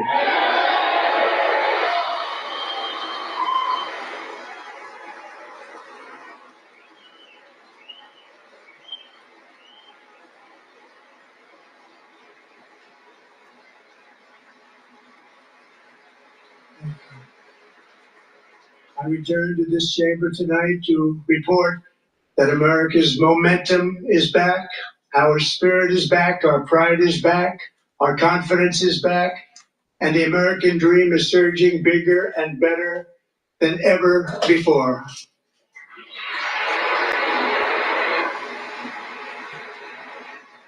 The American dream is unstoppable, and our country is on the verge of a comeback, the likes of which the world has never witnessed and perhaps will never witness again.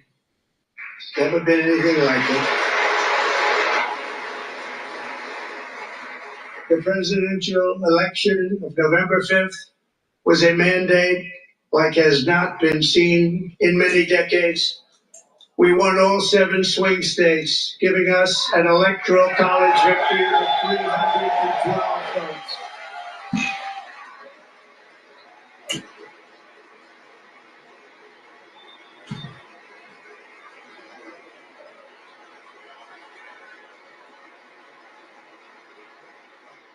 We won the popular vote by big numbers and won counties in our country.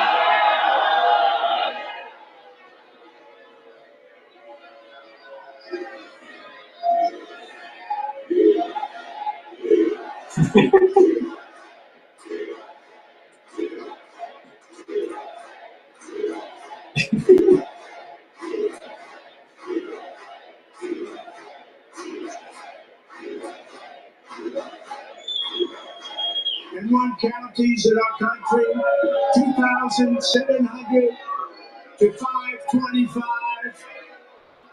on a map that reads almost completely red for Republican.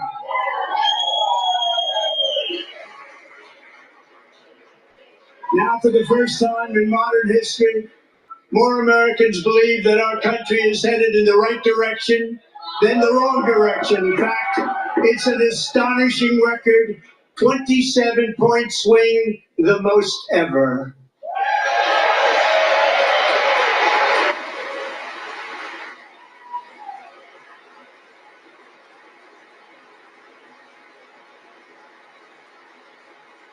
Likewise, small business optimism saw its single largest one-month gain ever recorded, a 41-point jump.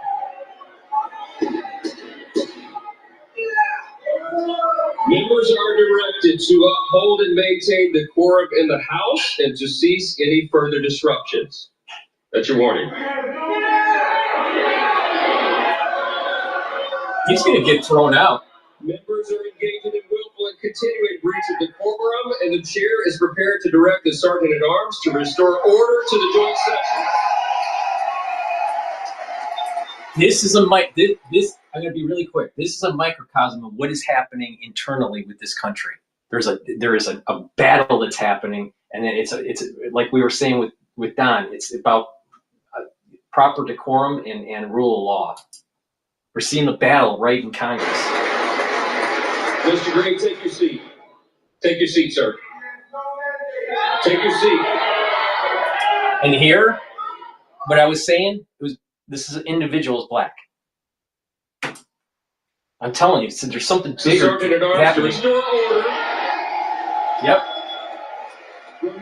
There's a move. You're damn right. Bye-bye.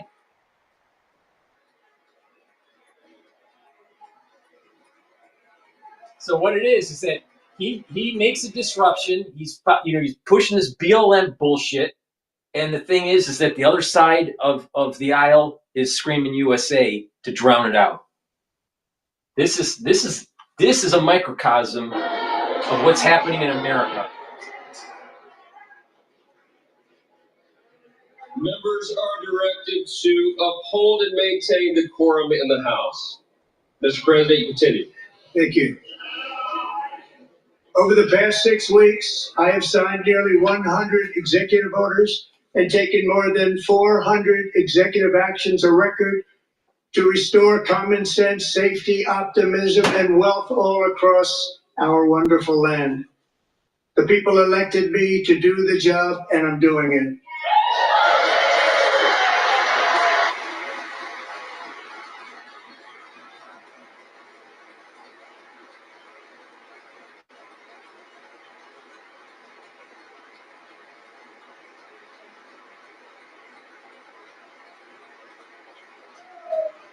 In fact, it has been stated by many that the first month of our presidency, it's our presidency, is the most successful in the history of our nation. By many.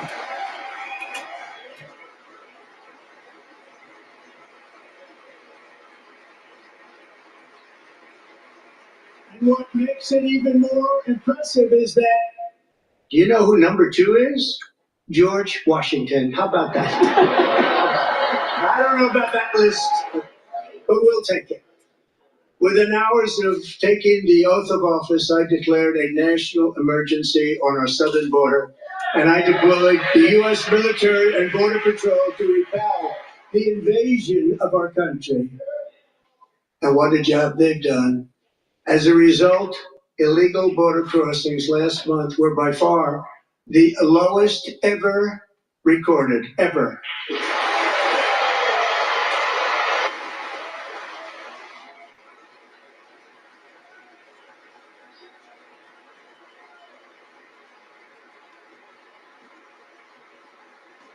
They heard my words and they chose not to come. Much easier that way. In comparison, under Joe Biden, the worst president in American history, there were hundreds of thousands of illegal crossings a month. And virtually all of them, including murderers, drug dealers, gang members, and people from mental institutions and insane asylums, were released into our country. Who would want to do that? This is my 5th such speech to Congress. And once again, I look at the Democrats in front of me, and I realize there is absolutely nothing I can say to make them happy, or to make them stand or smile or applaud. Nothing I can do. I could find a cure to the most devastating disease, a disease that would wipe out entire nations, or announce the answers to the greatest economy in history, or the stoppage of crime to the lowest levels ever recorded. And these people sitting right here will not clap, will not stand, and certainly will not cheer for these astronomical achievements. They won't do it, no matter what. Five times I've been up here. It's very sad, and it just shouldn't be this way.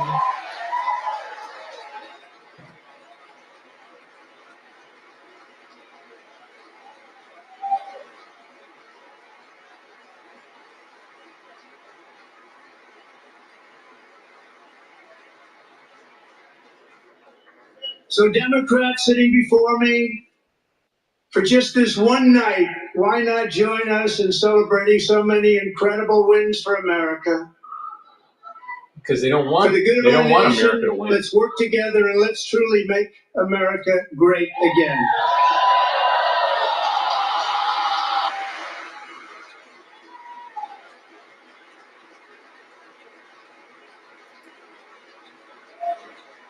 Nancy Pelosi just looked like she shit her pants.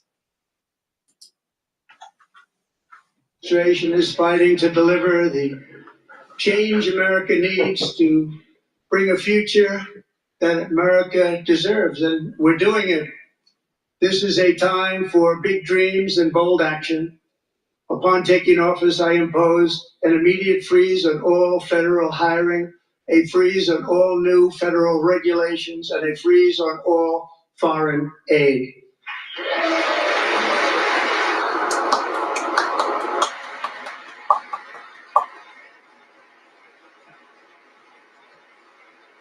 I terminated the ridiculous Green New Scam.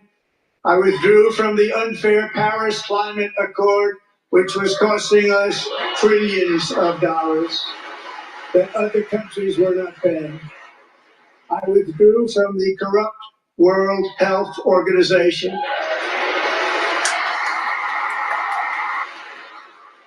And I also withdrew from the anti-American UN Human Rights Council.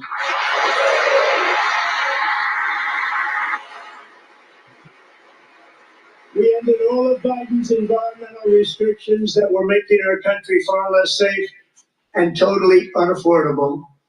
And importantly, we ended the last administration's insane electric vehicle mandate, saving our auto workers and companies from economic destruction.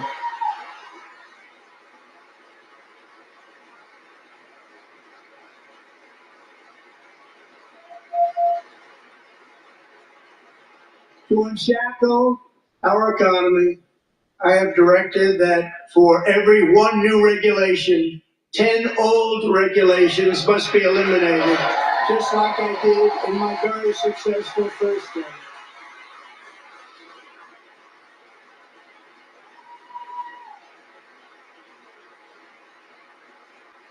And in that first term, we set records on ending unnecessary rules and regulations like no other president had done before. We ordered all federal workers to return to the office. They will either show up for work in person or be removed from their job.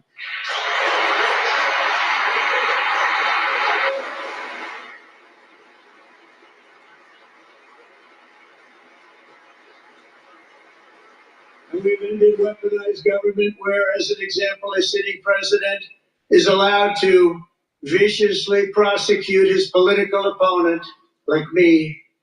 How did that work out? Not too good. Not too good.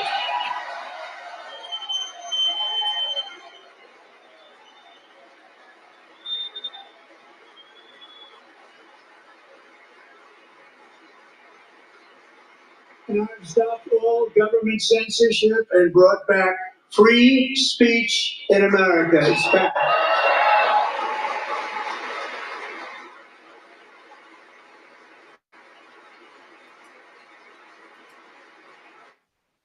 2 days ago, I signed an order making English the official language of the United States of America.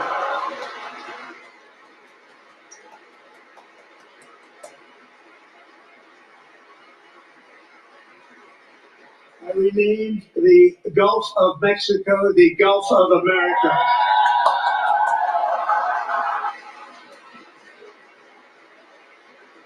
I mean, the Democrats can't applaud for anything. It's amazing.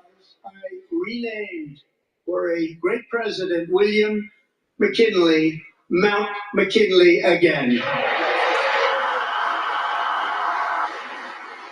Beautiful Alaska. Love Alaska. We've ended the tyranny of so-called diversity, equity, and inclusion policies all across the entire federal government and indeed the private sector and our military. And our country will be woke no longer.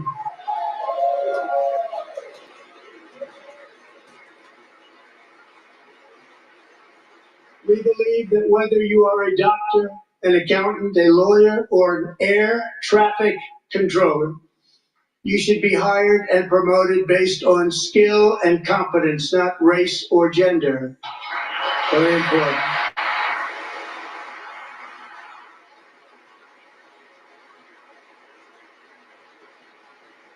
You should be hired based on merit.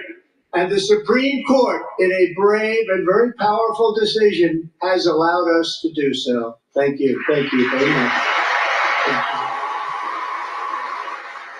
We have removed the poison of critical race theory from our public schools, and I signed an order making it the official policy of the United States government that there are only two genders, male and female.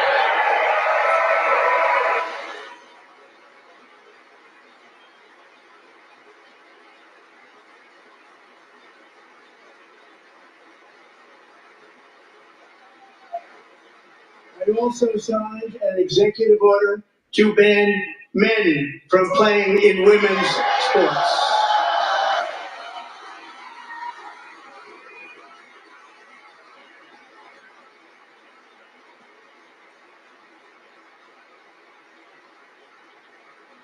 Three years ago, Peyton McNabb was an all-star high school athlete, one of the best, preparing for a future in college sports.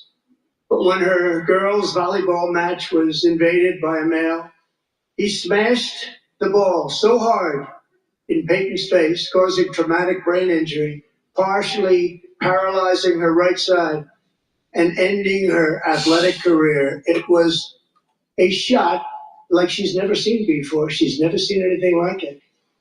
Peyton is here tonight in the gallery, and Peyton, from now on, schools will kick the men off the girls' team, or they will lose all federal funding. About time. Yep.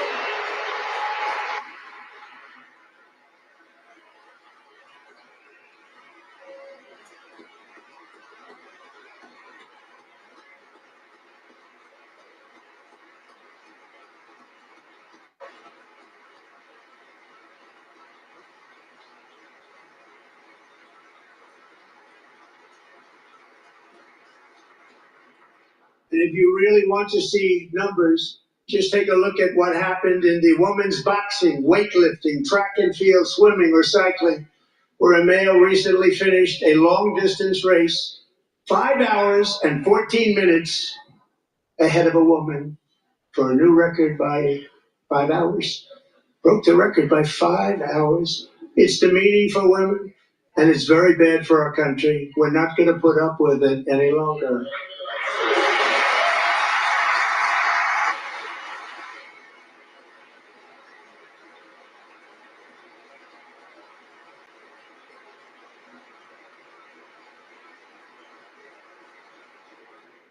What I have just described is only a small fraction of the common sense revolution that is now, because of us, sweeping the entire world. Common sense has become a common theme, and we will never go back. Never. Never going to let that happen.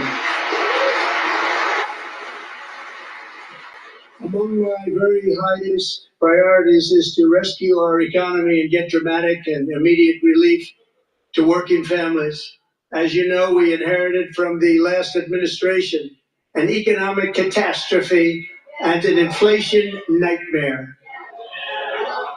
Their policies drove up energy prices, pushed up grocery costs, and drove the necessities of life out of reach for millions and millions of Americans. They've never had anything like it. We suffered the worst inflation in 48 years, but perhaps even in the history of our country. They're not sure. As president, I'm fighting every day to reverse this damage and make America affordable again.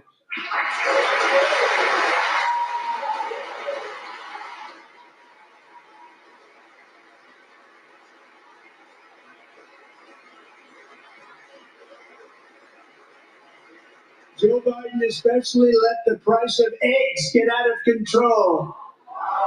The egg price is out of control. And we're working hard to get it back down. Secretary, do a good job on that. You inherited a total mess from the previous administration. Do a good job.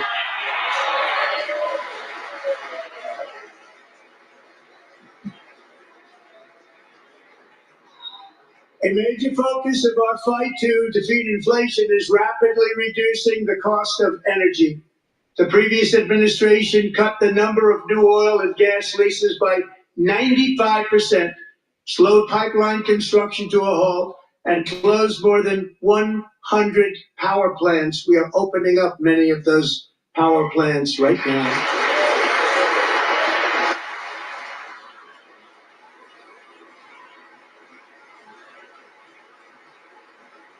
And frankly, we have never seen anything like it. That's why on my first day in office, I declared a national energy emergency. As you've heard me say many times, we have more liquid gold under our feet than any nation on earth, and by far. And now I fully authorize the most talented team ever assembled to go and get it. It's called Drill, Baby, Drill.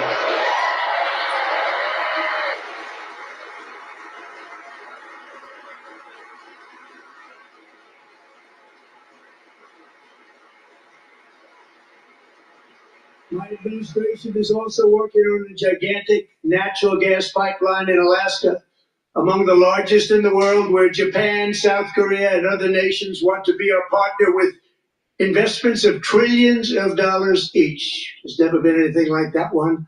It will be truly spectacular. It's all set to go. The permitting is gotten. And later this week, I will also take historic action to dramatically expand production of critical minerals and rare earths here in the USA.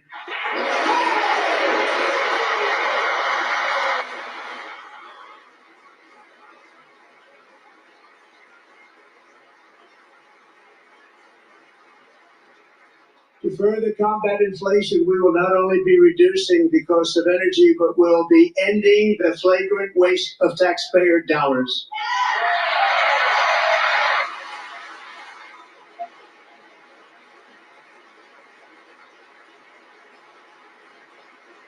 And to that end, I have created the brand new Department of Government Efficiency. GOES. Perhaps you've heard of it.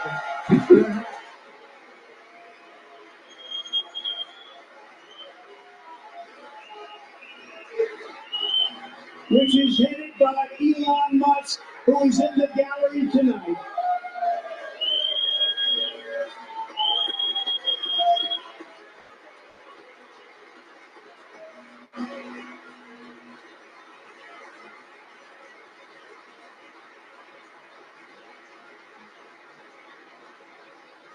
Thank you, Elon. He's working very hard. He didn't need this. He didn't need this. Thank you very much. We appreciate it. Everybody here, even this side, appreciates it, I believe. They just don't want to admit that. Just listen to some of the appalling waste we have already identified. Here we go. $22 billion from HHS to provide free housing and cars for illegal aliens. $45 million for diversity, equity, and inclusion scholarships in Burma. $40 million to improve the social and economic inclusion of sedentary migrants. Nobody knows what that is. $8 million to promote LGBTQI+. in the African nation of Lesotho, which nobody has ever heard of. $60 million for indigenous peoples and Afro-Colombian empowerment in Central America. $60 million. $8 million for making mice transgender. This is real. $32 million for a left-wing propaganda operation in Moldova. $10 million for male circumcision in Mozambique. $20 million for the Arab Sesame Street in the Middle East. It's a program. $20 million for a program. $1.9 billion to recently created Decarbonization of Homes Committee, headed up, and we know she's involved. Just at the last moment, the money was passed over by a woman named Stacey Abrams. Have you ever heard of her? A $3.5 million consulting contract for lavish fish monitoring. $1.5 billion for voter confidence in Liberia. $14 million for social cohesion in Mali. $59 million for illegal alien hotel rooms in New York City. He's a real estate developer. He's done very well. $250,000 to increase vegan local climate action innovation in Zambia. $42 million for social and behavior change in Uganda. $14 million for improving public procurement in Serbia. $47 million for improving learning outcomes in Asia. Asia's doing very well with learning. You know what we're doing. We should use it ourselves. $101 million for DEI contracts at the Department of Education. The most ever paid, nothing even like it. Under the Trump administration, all of these scams, and they're far worse, but I didn't think it was appropriate to talk about them. They're so bad. Many more have been found out and exposed and swiftly terminated by a group of very intelligent, mostly young people, headed up by Elon, and we appreciate it. We found hundreds of billions of dollars of fraud.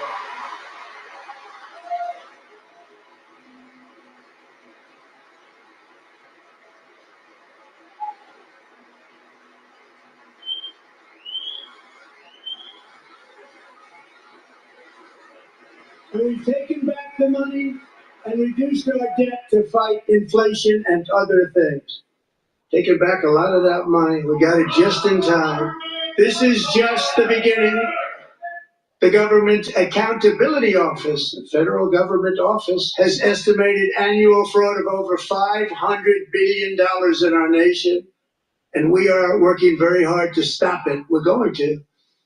We're also identifying shocking levels of incompetence and probable fraud in the Social Security program for our seniors, and that our seniors and people that we love rely on. Believe it or not, government databases list 4.7 million Social Security members from people aged 100 to 109 years old. It lists 3.6 million people from ages 110 to 119. I don't know any of them. I know some people that are rather elderly, but not quite that elderly. 3.47 million people from ages 120 to 129. 3.9 million people from ages 130 to 139. 3.5 million people from ages 140 to 149. And money is being paid to many of them. And we're searching right now. In fact, Pam, good luck. Good luck. You're going to find it. But a lot of money is paid out to people because it just keeps getting paid and nobody does. And it really hurts Social Security. It hurts our country. 1.3 million people from ages 150 to 159 and over 130,000 people, according to the Social Security databases, are age over 160 years old. We have a healthier country than I thought, Bobby.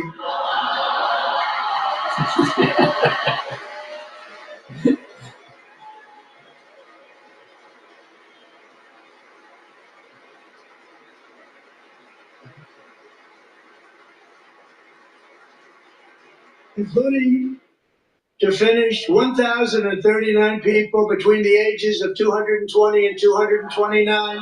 One person between the age of 240 and 249, and one person is listed at 360 years of age.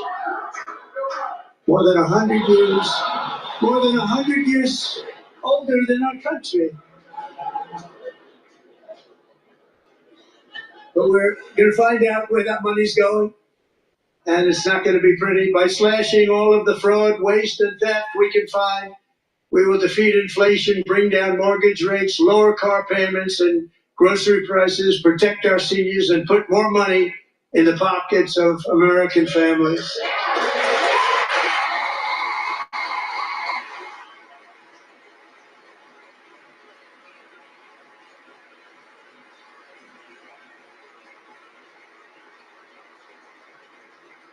And today, interest rates took a beautiful drop, big, beautiful drop. It's about time. And in the near future, I want to do what has not been done in 24 years, balance the federal budget. We're going to balance it.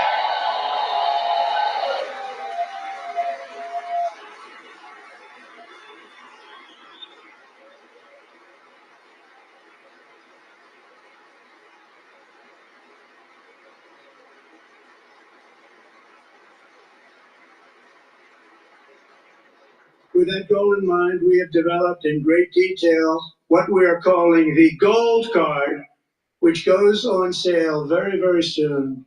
For $5 million, we will allow the most successful job-creating people from all over the world to buy a path to U.S. citizenship. It's like the green card, but better and more sophisticated.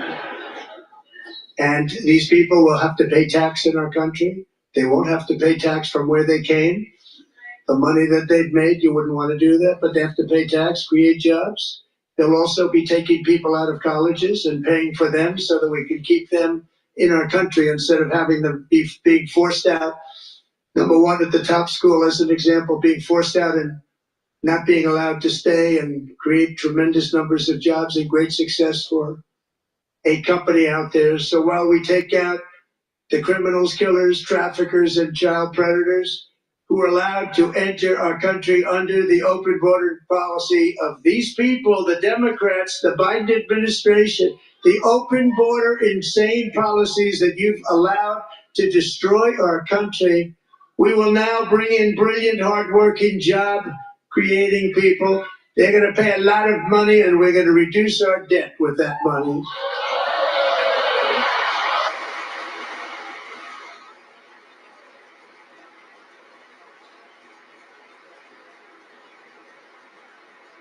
Americans have given us a mandate for bold and profound change.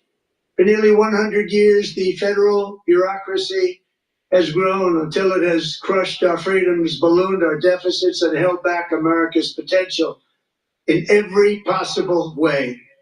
The nation founded by pioneers and risk takers now drowns under millions and millions of pages of regulations and debt.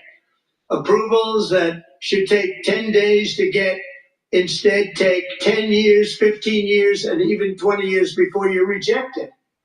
Meanwhile, we have hundreds of thousands of federal workers who have not been showing up to work. My administration will reclaim power from this unaccountable bureaucracy, and we will restore true democracy to America again.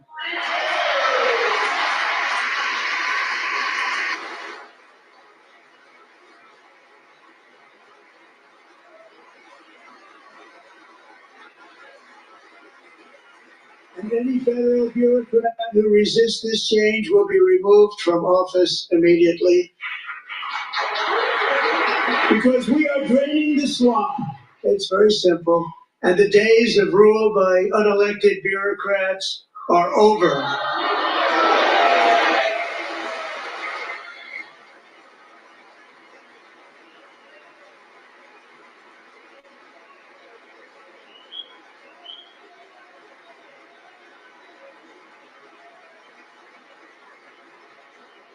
And the next phase of our plan to deliver the greatest economy in history is for this Congress to pass tax cuts for everybody. They're in there, they're waiting for you to vote. And I'm sure that the people on my right, I don't mean the Republican right, but my right here, I'm sure you're going to vote for those tax cuts, because otherwise I don't believe the people will ever vote you into office. So I'm doing you a big favor by telling you that. But I know this group is going to be voting for the tax.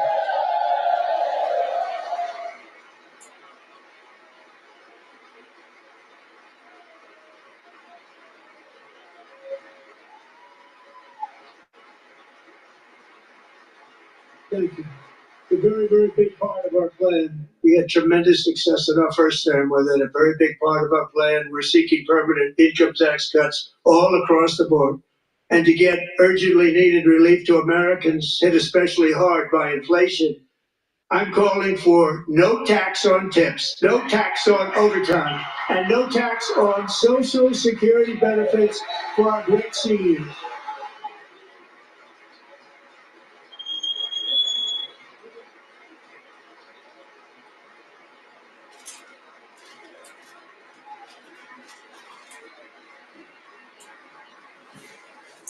And I also want to make interest payments on car loans tax deductible, but only if the car is made in America.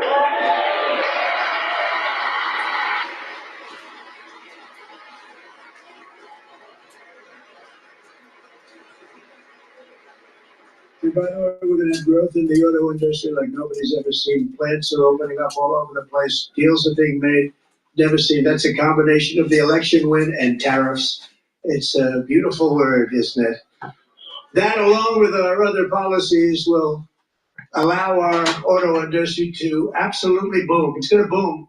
Spoke to the majors today, all three, the top people, and they're so excited. In fact, already numerous car companies have announced that they will be building massive automobile plants in America, with Honda just announcing a new plant in Indiana, one of the largest anywhere in the world.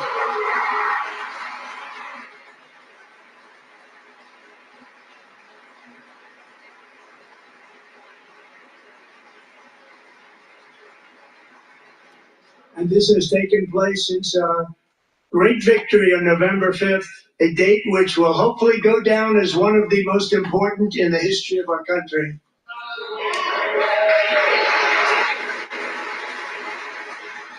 In addition, as part of our tax cuts, we want to cut taxes on domestic production and all manufacturing. And just as we did before, we will provide 100% expensing. It will be retroactive to January 20th, 2025. And it was one of the main reasons why our tax cuts were so successful in our first term, giving us the most successful economy in the history of our country. First term. We had a great first term.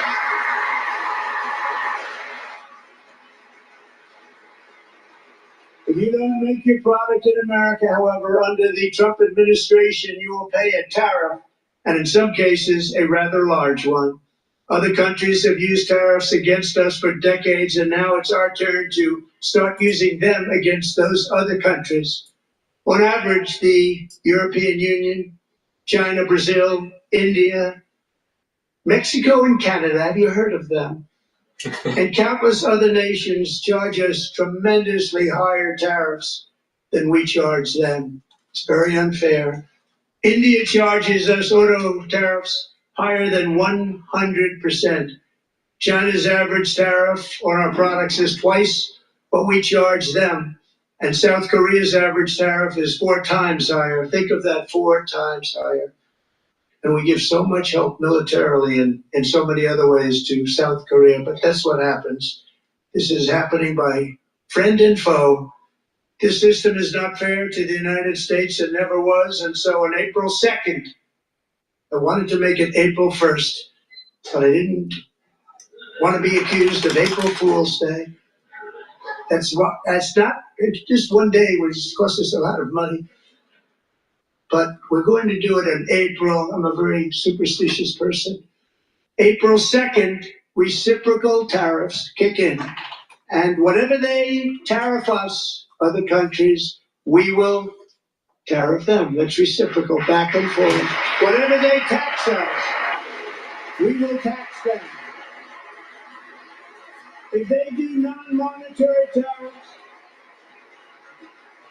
to keep us out of their market, then we will do non-monetary barriers to keep them out of our market. There's a lot of that too. They don't even allow us in their market. We will take in trillions and trillions of dollars and create jobs like we have never seen before. I did it with China and I did it with others, and the Biden administration couldn't do anything about it because there was so much money they couldn't do anything about it. We've been ripped off for decades by nearly every country on earth, and we will not let that happen any longer.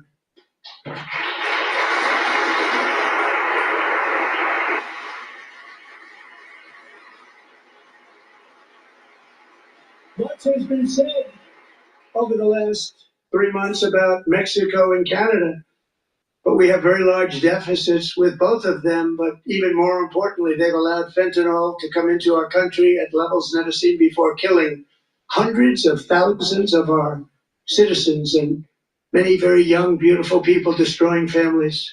Nobody's ever seen anything like it.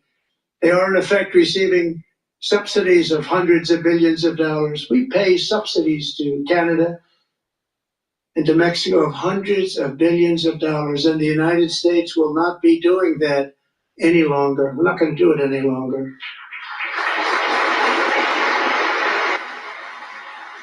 Thanks to our America First policies we're putting into place, we have had $1.7 trillion of new investment in America in just the past few weeks. The combination of the election and our economic policies that people of SoftBank, one of the most brilliant anywhere in the world, announced a $200 billion investment. OpenAI and Oracle, Larry Ellison, announced $500 billion investment, which they wouldn't have done if Kamala had won. Apple announced $500 billion investment. Tim Cook called me. He said, I cannot spend it fast enough. It's going to be much higher than that, I believe. They'll be building their plants here instead of in China. And just yesterday, Taiwan Semiconductor, the biggest in the world, most powerful in the world, has a tremendous amount, 97% of the market, announced a $165 billion investment to build the most powerful chips on earth right here in the USA.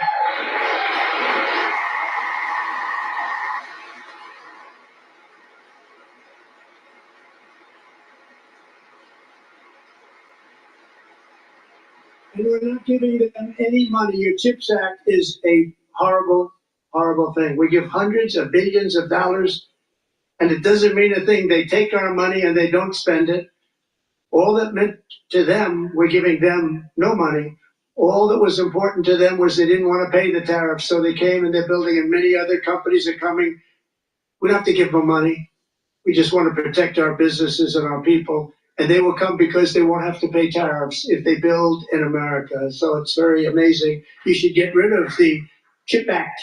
And whatever's left over, Mr. Speaker, you should use it to reduce debt or any other reason you want to.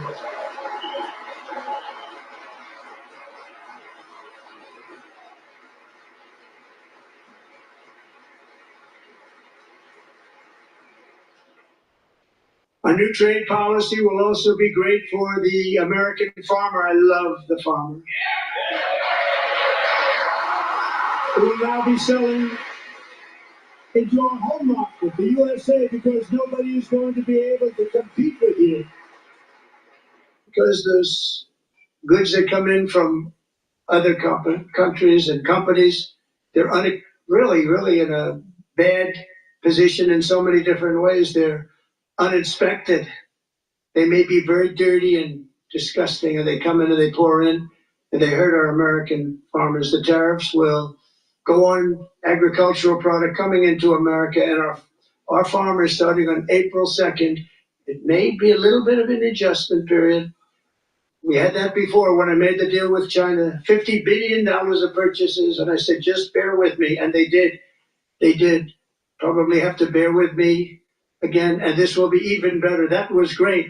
The problem with it was that Biden didn't enforce it. He didn't enforce it. $50 billion of purchases, and we were doing great, but Biden did not enforce it, and it hurt our farmers. But our farmers are going to have a field day right now. So to our farmers, have a lot of fun. I love you too. I love you too. All going to happen.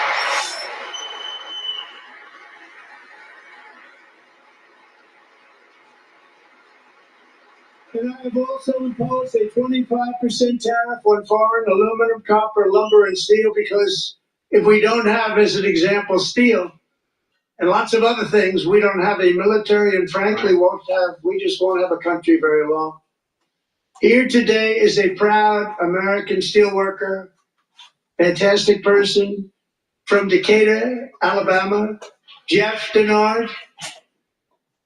Has been working at the same steel plant for 27 years in a job that has allowed him to serve as the captain of his local volunteer fire department, raised 7 children with his beautiful wife, Nicole, and over the years provide a loving home for more than 40 foster children. So great, Jeff.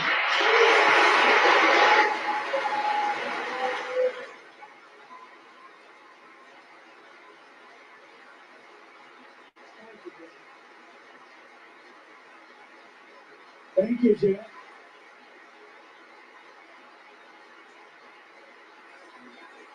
Stories like Jeff's remind us that tariffs are not just about protecting American jobs.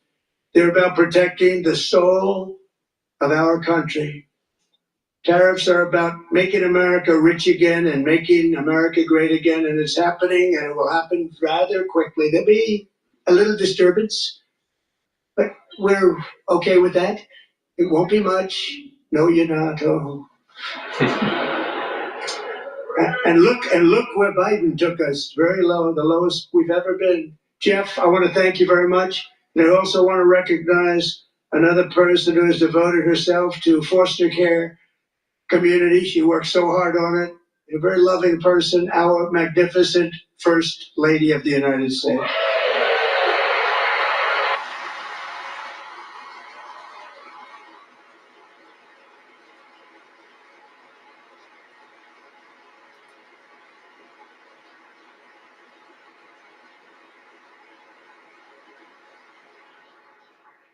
Melania's work has yielded incredible results, helping prepare our nation's future leaders as they enter the workforce. Our First Lady is joined by 2 impressive young women, very impressive. Haley Ferguson, who benefited from the First Lady's Fostering the Future initiative and is poised to complete her education and become a teacher. And Elliston Berry, who became a victim of an illicit deepfake image produced by a peer. With Elliston's help, the Senate just passed the Take It Down Act, and this is so important. Thank you very much, John. John Thune, thank you. Stand up, John. Thank you, Jim.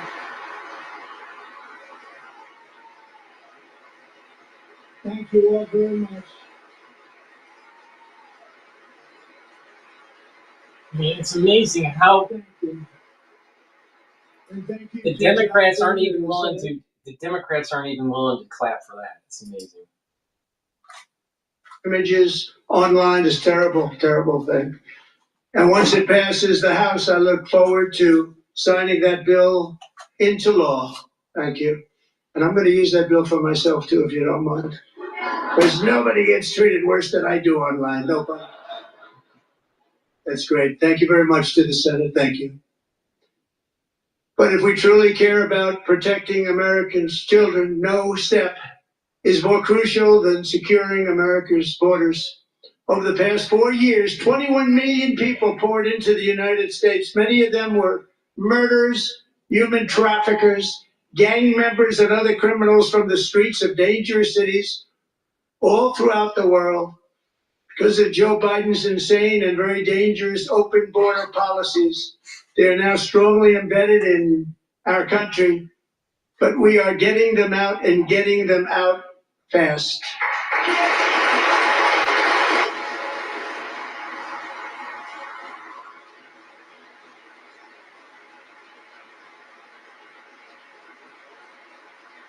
And I want to thank Tom Homan and Christy. I want to thank you and Paul of Border Patrol. I want to thank you. What a job they've all done. Everybody, Border Patrol, ICE, law enforcement in general is incredible. We have to take care of our law enforcement. We have to.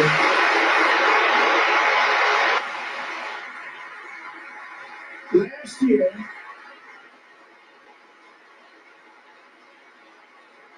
a brilliant 22-year-old nursing student named Laken Riley, the best in her class, admired by everybody, went out for a jog on the campus of the University of Georgia. That morning, Laken was viciously attacked, assaulted, beaten, brutalized, and horrifically murdered. Laken was stolen from us by a savage illegal alien gang member who was arrested while trespassing across Biden's open southern border and then set loose into the United States under the heartless policies of that failed administration. It was indeed a failed administration. He had then been arrested and released in a Democrat-run sanctuary city, a disaster, before ending the life of this beautiful young angel. With us this evening are Laken's beloved mother, Allison, and her sister, Lauren.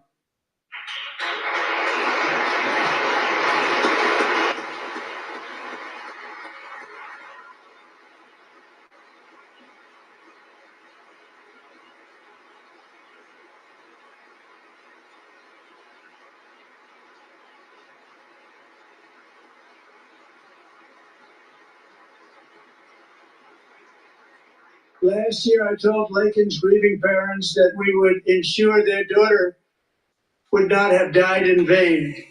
That's why the very first bill I signed into law as your 47th president mandates the detention of all dangerous criminal aliens who threaten public safety. It's a very strong, powerful act.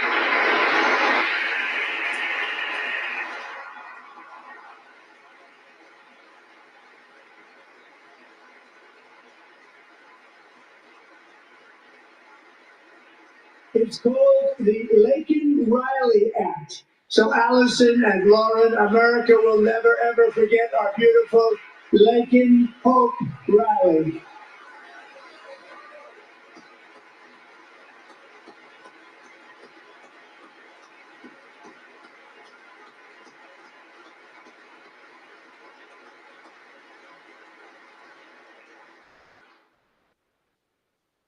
Thank you very much.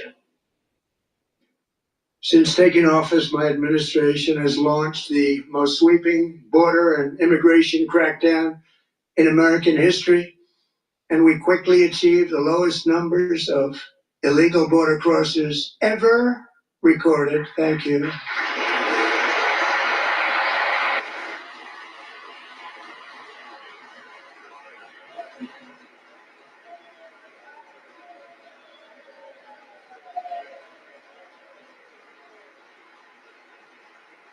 The media and our friends in the Democrat Party kept saying we needed new legislation. We must have legislation to secure the border.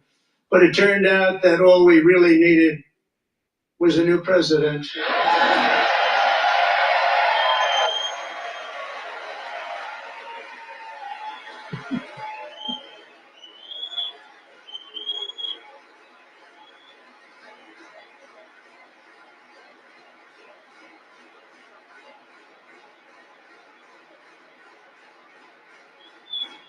Thank you.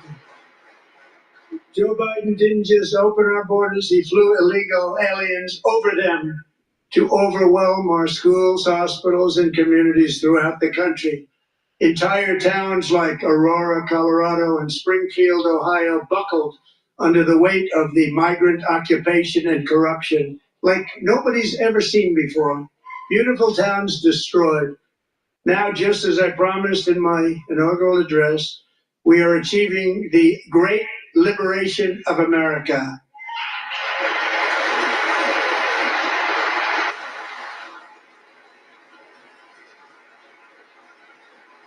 But there still is much work to be done. Here tonight is a woman I have gotten to know, Alexis Nungary from Houston. Wonderful woman. Last June, Alexis's 12-year-old daughter, her precious Jocelyn, walked to a nearby convenience store. She was kidnapped, tied up, assaulted for 2 hours under a bridge, and horrifically murdered. Arrested and charged with this heinous crime are 2 illegal alien monsters from Venezuela, released into America by the last administration through their ridiculous open border. The death of this beautiful 12-year-old girl and the agony of her mother and family touched our entire nation greatly. Alexis, I promised that we would always remember your daughter, your magnificent daughter, and earlier tonight I signed an order keeping my word to you. One thing I have learned about Jocelyn is that she loved animals so much. She loved nature. Across Galveston Bay, from where Jocelyn lived in Houston, you will find a magnificent national wildlife refuge, a pristine, peaceful, 34,000-acre sanctuary for all of God's creatures on the edge of the Gulf of America. Alexis, moments ago, I formally renamed that refuge in loving memory of your beautiful daughter, Jocelyn. So, Mr. Vice President, if you would, may I have the order?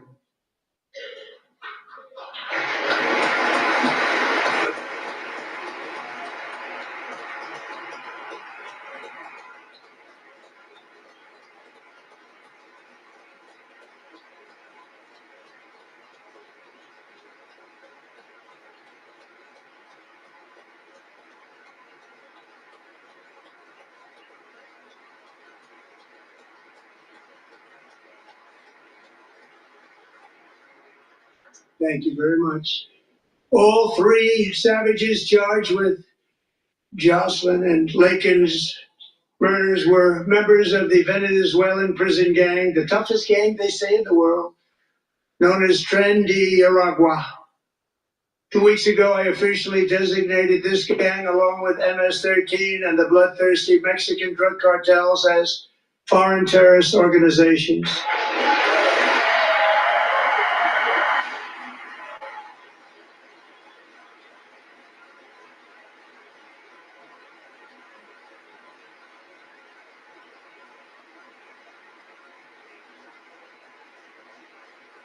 They are now officially in the same category as ISIS, and that's not good for them. Countless thousands of these terrorists were welcomed into the U.S. by the Biden administration.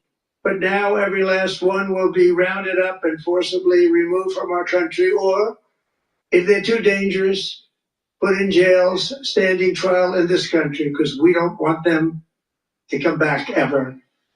With us this evening is a warrior on the front lines of that battle, Border Patrol Agent Roberto Ortiz. Great guy.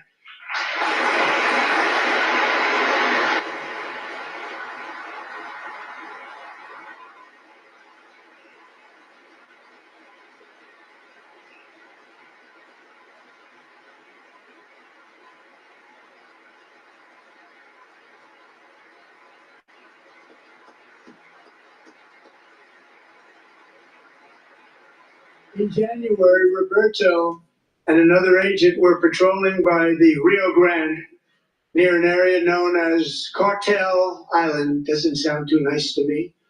When heavily armed gunmen started shooting at them, Roberto saw that his partner was totally exposed, at great danger, and he leapt into action, returning fire and providing crucial seconds for his fellow agent to seek safety, just barely. I have some of the prints of that event, and it was not good. Agent Ortiz, we salute you for your great courage and for your line of fire that you took and for the bravery that you showed. We honor you, and we will always honor you. Thank you, Roberto, very much.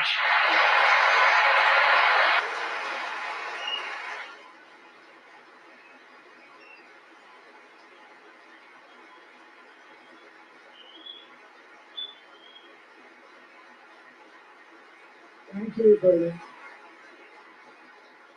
And I actually got to know him on my many calls to the border. He's a great, great gentleman.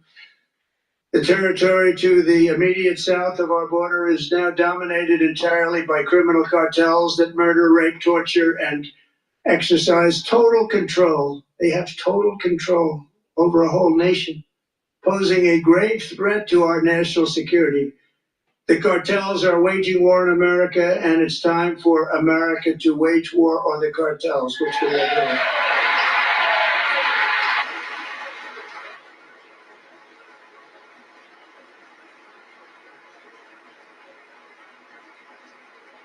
Five nights ago, Mexican authorities, because of our tariff policies being imposed on them, think of this, handed over to us 29 of the biggest cartel leaders in their country. That has never happened before. They want to make us happy. First time ever. But we need Mexico and Canada to do much more than they've done, and they have to stop the fentanyl and drugs pouring into the USA. They're going to stop it. I have sent Congress a detailed funding request laying out exactly how we will eliminate these threats to protect our homeland and complete the largest deportation operation in American history, larger even than current record holder President Dwight D. Eisenhower, a moderate man, but someone who believed very strongly in borders. Americans expect Congress to send me this funding without delay so I can sign it into law. So, Mr. Speaker, John Thune, both of you, I hope you're going to be able to do that, Mr. Speaker. Thank you. Mr. Leader, thank you. Thank you very much. And let's get it to me. I'll sign it so fast, you won't even believe it.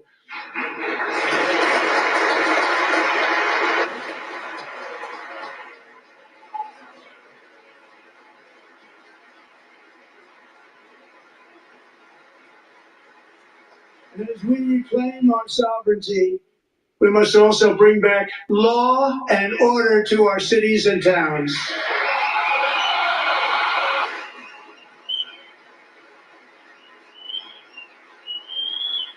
In recent years, our justice system has been turned upside down by radical left lunatics.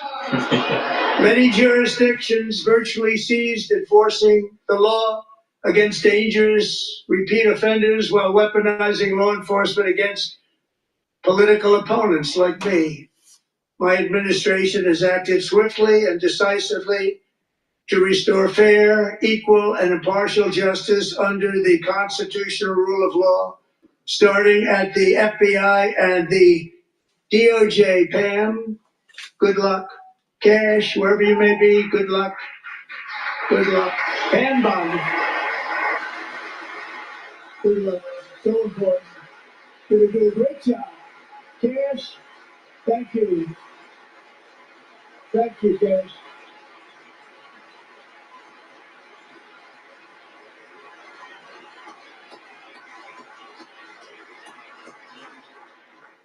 They've already started very strong. They're going to do a fantastic job. You're going to be very proud of them.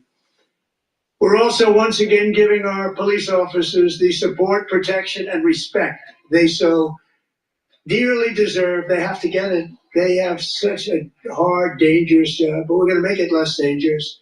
The problem is the bad guys don't respect the law, but they're starting to respect it, and they soon will respect it. This also includes our great fire departments throughout the country. Our firemen and women are unbelievable people, and I will never forget them. And besides that, they voted for me in record numbers, so I have no choice.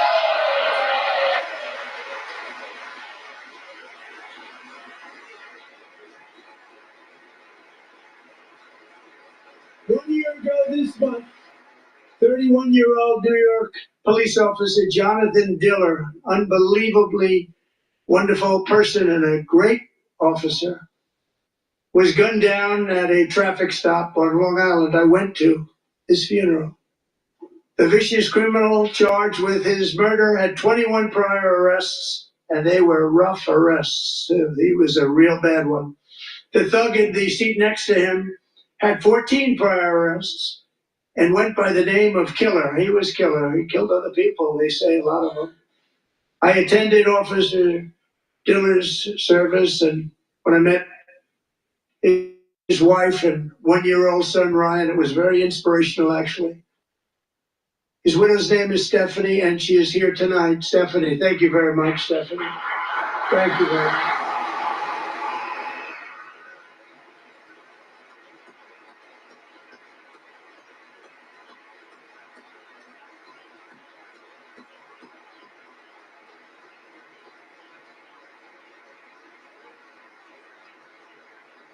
Stephanie, we're going to make sure that Ryan knows his dad was a true hero, New York's finest, and we're going to get these cold-blooded killers and repeat offenders off our streets, so we're going to do it fast. Got to stop it. They get out with 28 arrests. They push people into subway trains. They hit people over the head, back of the head with baseball bats. We got to get them out of here. I've already signed an executive order requiring a mandatory death penalty for anyone who murders a police officer. And tonight I'm asking Congress to pass that policy into permanent law.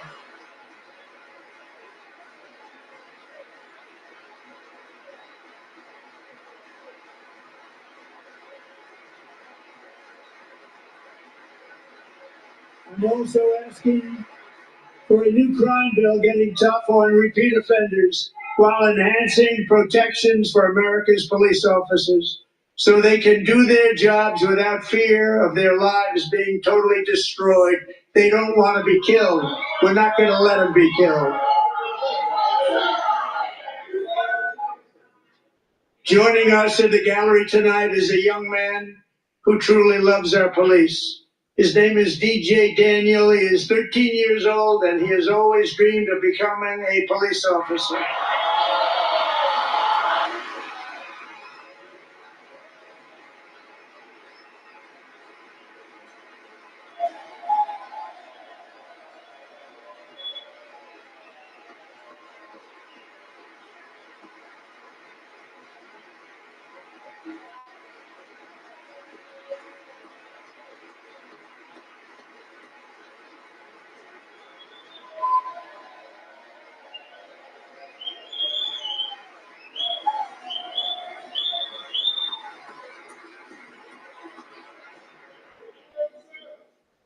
But in 2018, DJ was diagnosed with brain cancer.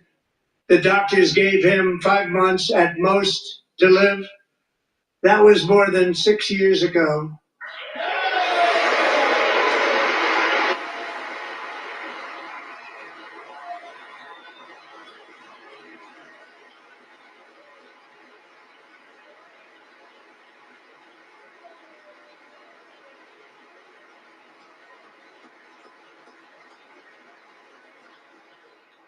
Since that time, DJ and his dad have been on a quest to make his dream come true, and DJ has been sworn in as an honorary law enforcement officer, actually a number of times. The police love him, the police departments love him.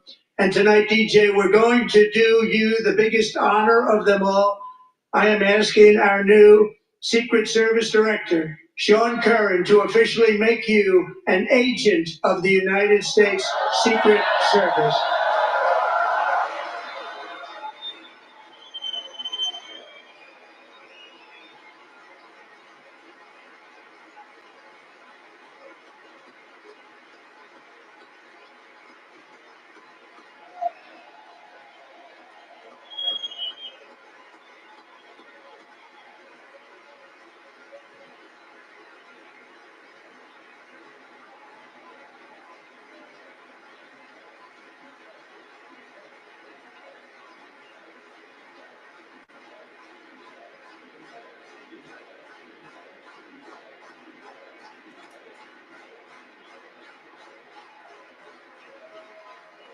Thank you, DJ.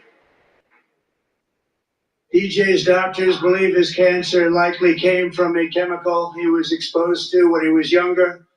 Since 1975, rates of child cancer have increased by more than 40%. Reversing this trend is one of the top priorities for our new presidential commission to make America healthy again, chaired by our new Secretary of Health and Human Services, Robert F. Kennedy Jr.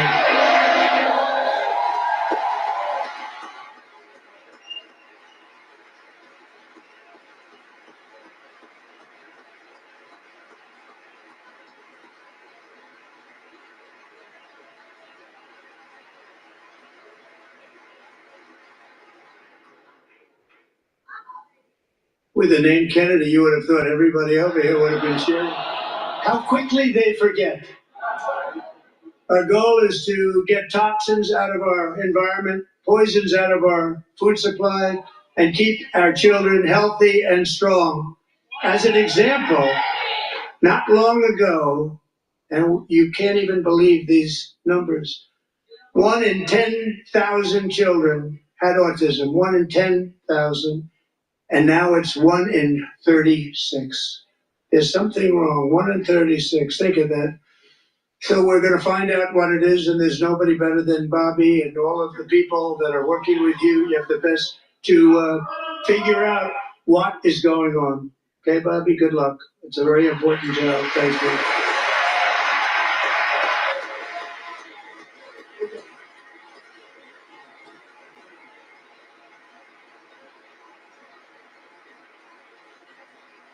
Thank you.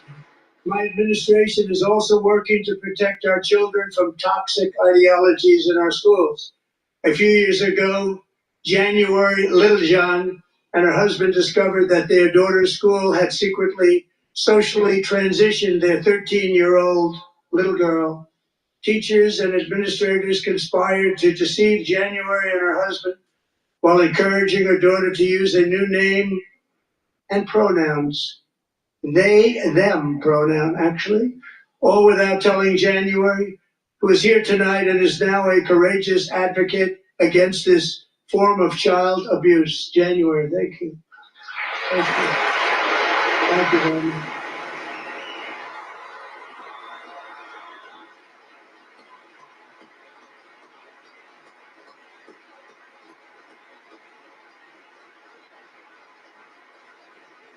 Thank you. Stories like this are why, shortly after taking office, I signed an executive order banning public schools from indoctrinating our children with transgender ideology.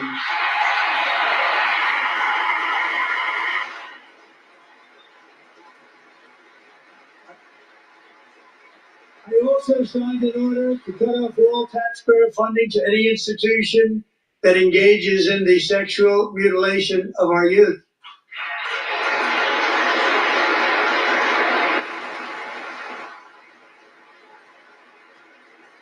And now I want Congress to pass a bill permanently banning and criminalizing sex changes on children and forever ending the lie that any child is trapped in the wrong body.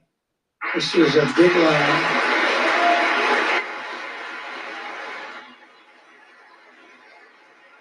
And our message to every child in America is that you are perfect exactly the way God made you.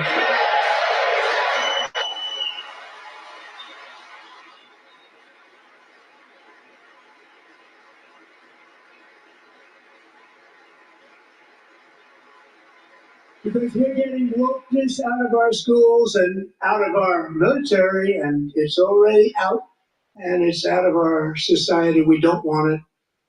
Wokeness is trouble. Wokeness is bad. It's gone. It's gone. And we feel so much better for it, don't we? Don't we feel better? Our service members won't be activists and ideologues. They will be fighters and warriors. They will fight for our country. And Pete, congratulations. Secretary of Defense, congratulations.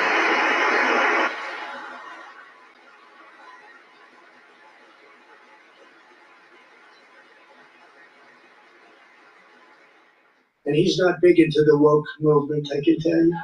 I know him well. I am pleased to report that in January, the U.S. Army had its single best recruiting month in 15 years, and that all armed services are having among the best recruiting results ever in the history of our services.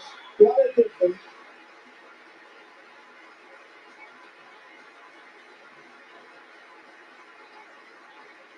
And you know, it was just a few months ago where the results were exactly the opposite. We couldn't recruit anywhere. We couldn't recruit.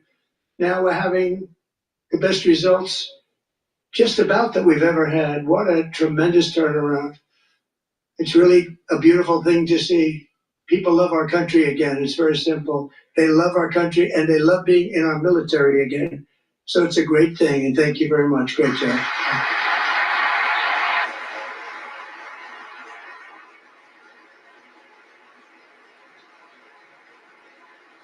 We're joined tonight by a young man, Jason Hartley, who knows the weight of that call of duty. Jason's father, grandfather, and great-grandfather all wore the uniform. Jason tragically lost his dad, who was also a Los Angeles County Sheriff's deputy when he was just a boy, and now he wants to carry on the family legacy of service. Jason is a senior in high school, a 6-letter varsity athlete, a really good athlete, they say, a brilliant student with a 4.46, that's good, GPA. And his greatest dream is to attend the U.S. Military Academy at West Point.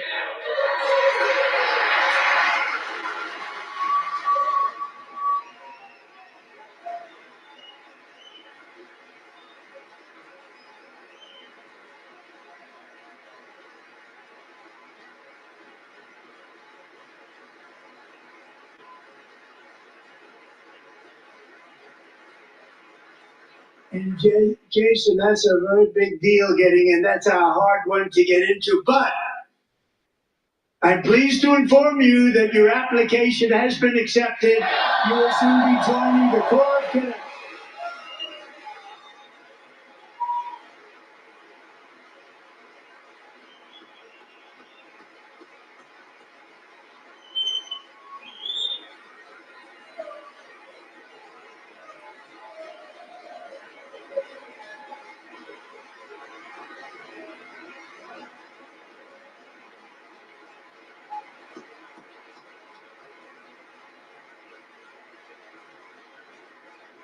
Thank you.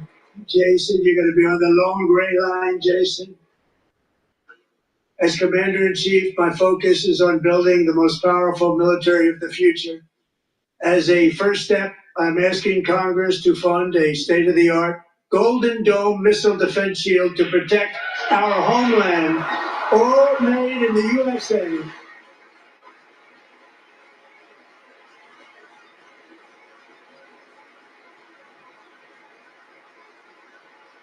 Ronald Reagan wanted to do it long ago, but the technology just wasn't there, not even close. But now we have the technology. It's incredible, actually. And other places they have it. Israel has it. Other places have it. And the United States should have it too, right, Kim? Right? They should have it too. So I want to thank you. But it's a very, very important. This is a very dangerous world. We should have it. We want to be protected, and we're going to protect our citizens like never before. To boost our defense industrial base, we are also going to resurrect the American shipbuilding industry, including commercial shipbuilding and military shipbuilding.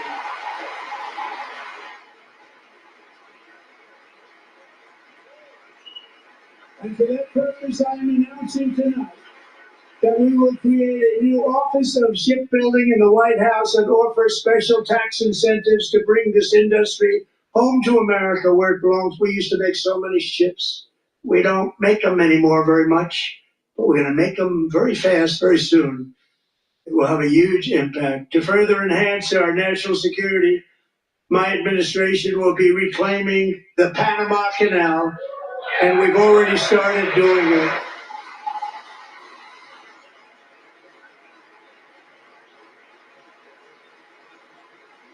Just today, a large American company announced they are buying both ports around the Panama Canal and lots of other things having to do with the Panama Canal and a couple of other canals. The Panama Canal was built by Americans for Americans, not for others, but others could use it. But it was built at tremendous cost of American blood and treasure. 38,000 workers died building the Panama Canal. They died of malaria, they died of snake bites and mosquitoes. Not a nice place to work. They paid them very highly to go there, knowing there was a 25% chance that they would die. The most expensive project also that was ever built in our country's history, if you bring it up to modern day costs. It was given away by the Carter administration for $1, but that agreement has been violated very severely. We didn't give it to China. We gave it to Panama, and we're taking it back.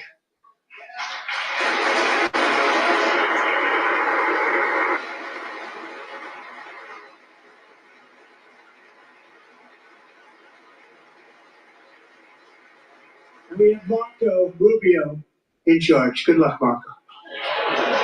Now, we know who to blame if anything goes wrong. Marco's been amazing, and he's going to do a great job. Think of it, he got 100 votes. You know, he was approved with actually 99, but the 100th was this gentleman, and I feel very certain. So let's assume he got 100 votes, and I'm either very, very happy about that or I'm very concerned about it. But he's already proven, I mean, he's a great gentleman. He's respected by everybody, and we appreciate you voting for Marco. He's going to do a fantastic job. Thank you. Thank you. He's doing a great job. Great job. And I also have a message tonight for the incredible people of Greenland. We strongly support your right to determine your own future. And if you choose, we welcome you into the United States of America. We need Greenland for national security and even international security. And we're working with everybody involved to try and get it. But we need it really for international world security. And I think we're going to get it. One way or the other, we're going to get it. We will keep you safe. We will make you rich, and together we will take Greenland to heights like you have never thought possible before. It's a very small population, but very, very large piece of land and very, very important for military security. America is once again standing strong against the forces of radical Islamic terrorism. 3.5 years ago, ISIS terrorists killed 13 American service members and countless others in the Abbey Gate bombing during the disastrous and incompetent withdrawal from Afghanistan. Not that they were withdrawing, it was the way they withdrew. Perhaps the most embarrassing moment in the history of our country. Tonight, I am pleased to announce that we have just apprehended the top terrorist responsible for that atrocity. And he is right now on his way here to face the swift sword of American justice.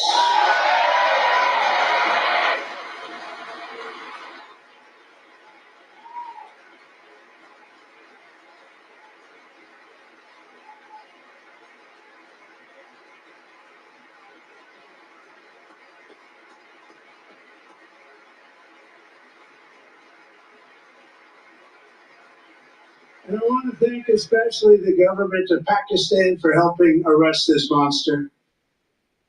This was a very momentous day for those 13 families who I actually got to know very well, most of them, whose children were murdered, and the many people that were so badly, over 42 people, so badly injured on that fateful day in Afghanistan. What a horrible day. Such incompetence was shown. That when Putin saw what happened, I guess he said, wow, maybe this is my chance. That's how bad it was. Should have never happened. Grossly incompetent people.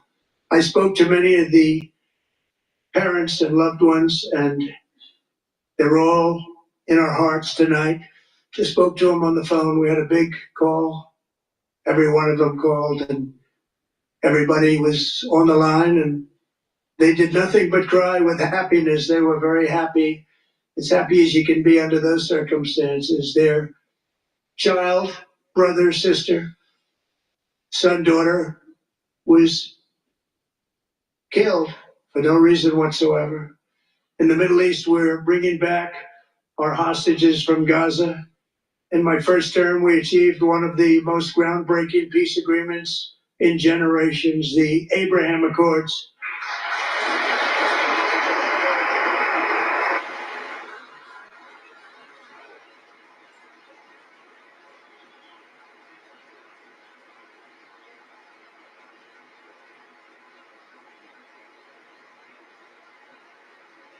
And now we're going to build on that foundation to create a more peaceful and prosperous future for the entire region. A lot of things are happening in the Middle East. People have been talking about that so much lately with everything going on with Ukraine and Russia. A lot of things are happening in the Middle East. It's a rough neighborhood, actually. I'm also working tirelessly to end the savage conflict in Ukraine.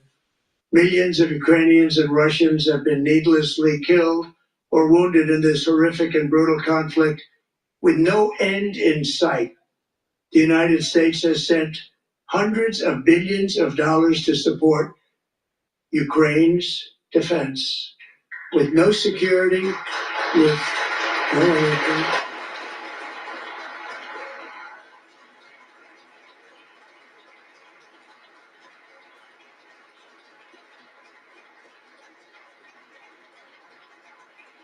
Do you want to keep it going for another 5 years? Yeah, you would say Pocahontas says yes.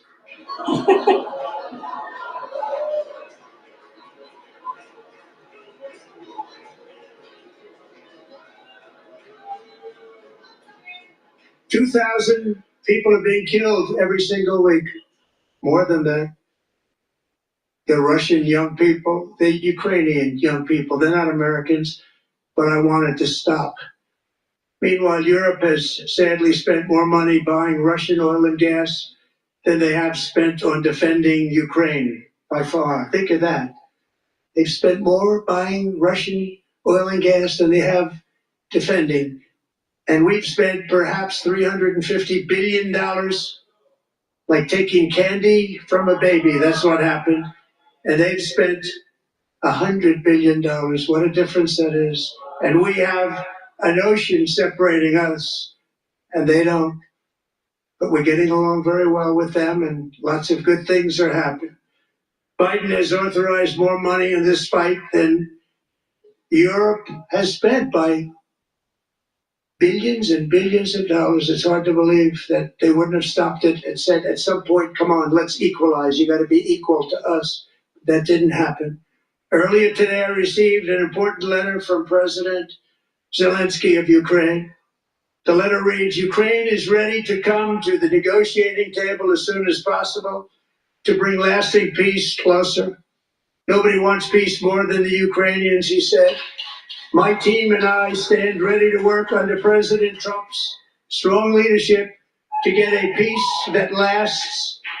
We do really value how much America has done to help Ukraine maintain its sovereignty and independence. Regarding the agreement on minerals and security, Ukraine is ready to sign it at any time that is convenient for you. I appreciate that he sent this letter, just got it a little while ago. Simultaneously, we've had serious discussions with Russia and have received strong signals that they are ready for peace. Wouldn't that be beautiful? Wouldn't that be beautiful?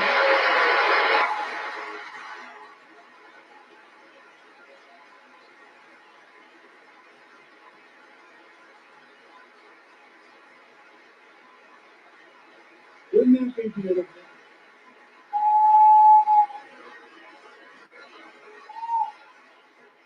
It's time to stop this madness. It's time to halt the killing. It's time to end this senseless war. If you want to end wars, you have to talk to both sides. Nearly 4 years ago, amid rising tensions, a history teacher named Mark Fogel was detained in Russia and sentenced to 14 years in a penal colony. Rough stuff. The previous administration barely lifted a finger to help him. They knew he was innocent, but they had no idea where to begin. But last summer, I promised his 95-year-old mother, Malphine, that we would bring her boy safely back home. After 22 days in office, I did just that, and they are here tonight.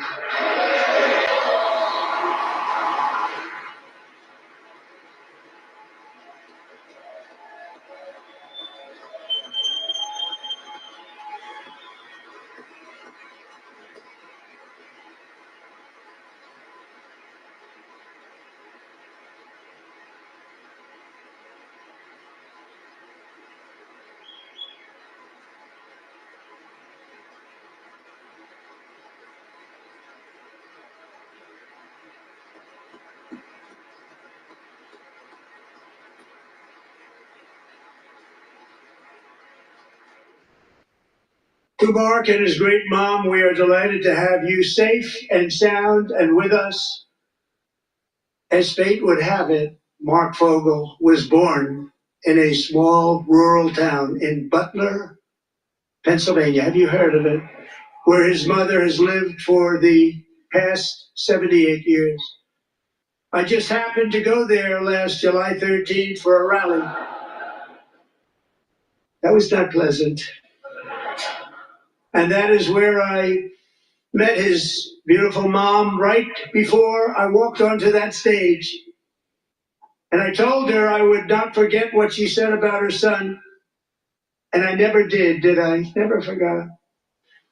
Less than 10 minutes later, at that same rally, gunfire rang out and a sick and deranged assassin unloaded 8 bullets from his sniper's perch into a crowd of many thousands of people. My life was saved by a fraction of an inch, but some were not so lucky. Corey Comparator was a firefighter, a veteran, a Christian, a husband, a devoted father, and above all, a protector. When the sound of gunshots pierced the air, it was a horrible sound. Corey knew instantly what it was and what to do. He threw himself on top of his wife and daughters and shielded them from the bullets with his own body. Corey was hit really hard. You know the story from there. He sacrificed his life to save theirs. 2 others, very fine people, were also seriously hit. But thankfully, with the help of 2 great country doctors, he thought they were gone and they were saved. So those doctors had great talent. We're joined by Corey's wife, Helen, who was his high school sweetheart, and their 2 beloved daughters, Allison and Kaylee. Thank you.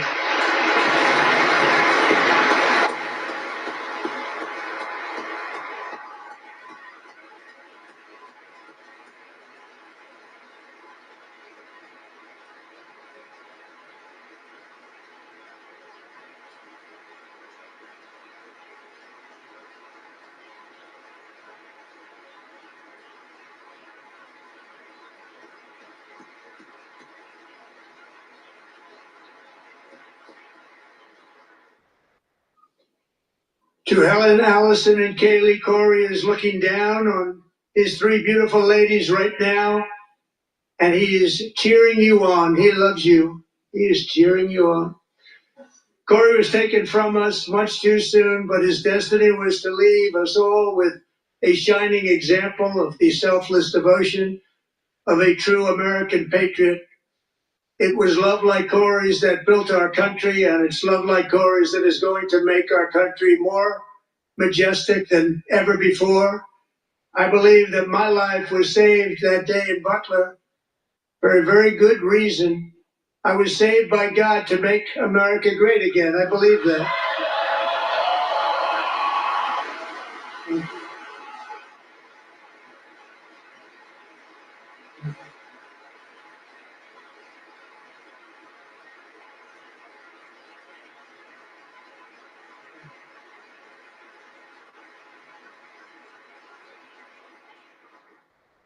Thank you very much. From the patriots of Lexington and Concord to the heroes of Gettysburg and Normandy, from the warriors who crossed the Delaware to the trailblazers who climbed the Rockies, and from the legends who soared at Kitty Hawk to the astronauts who touched the moon, Americans have always been the people who defied all odds, transcended all dangers, made the most extraordinary sacrifices, and did whatever it took to defend our children, our country, and our freedom. And as we have seen in this chamber tonight, that same strength, faith, love, and spirit is still alive and thriving in the hearts of the American people. Despite the best efforts of those who would try to censor us, silence us, break us, destroy us, Americans are today a proud, free, sovereign, and independent nation that will always be free, and we will fight for it till death. We will never let anything happen to our beloved country, because we are a country of doers, dreamers, fighters, and survivors. Our ancestors crossed a vast ocean, strode into the unknown wilderness, and carved their fortunes from the rock and soil of a perilous and very dangerous frontier. They chased our destiny across a boundless continent. They built the railroads, laid the highways, and graced the world with American marvels like the Empire State Building, the mighty Hoover Dam, and the towering Golden Gate Bridge. They lit the world with electricity, broke free of the force of gravity, fired up the engines of American industry, vanquished the communists, fascists, and Marxists all over the world, and gave us countless modern wonders sculptured out of iron, glass, and steel. We stand on the shoulders of these pioneers who won and built the modern age. These workers who poured their sweat into the skylines of our cities. These warriors who shed their blood on fields of battle and gave everything they had for our rights and for our freedom. Now it is our time to take up the righteous cause of American liberty. And it is our turn to take America's destiny into our own hands and begin the most thrilling days in the history of our country. This will be our greatest era. With God's help, over the next 4 years, we are going to lead this nation even higher, and we are going to forge the freest, most advanced, most dynamic, and most dominant civilization ever to exist on the face of this earth. We're going to create the highest quality of life, build the safest and wealthiest and healthiest and most vital communities anywhere in the world. We are going to conquer the vast frontiers of science, and we're going to lead humanity into space and plant the American flag on the planet Mars and even far beyond.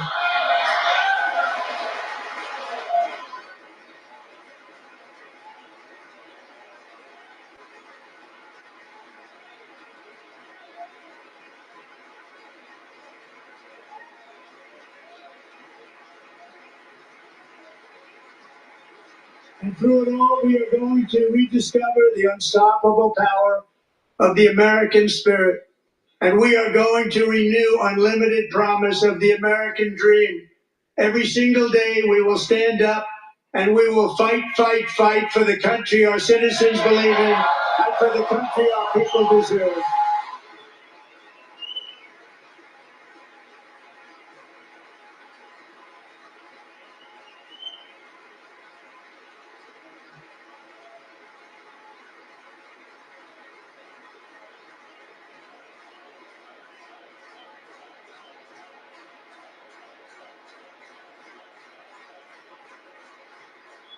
My fellow Americans, get ready for an incredible future, because the golden age of America has only just begun. It will be like nothing that has ever been seen before. Thank you, God bless you, and God bless America.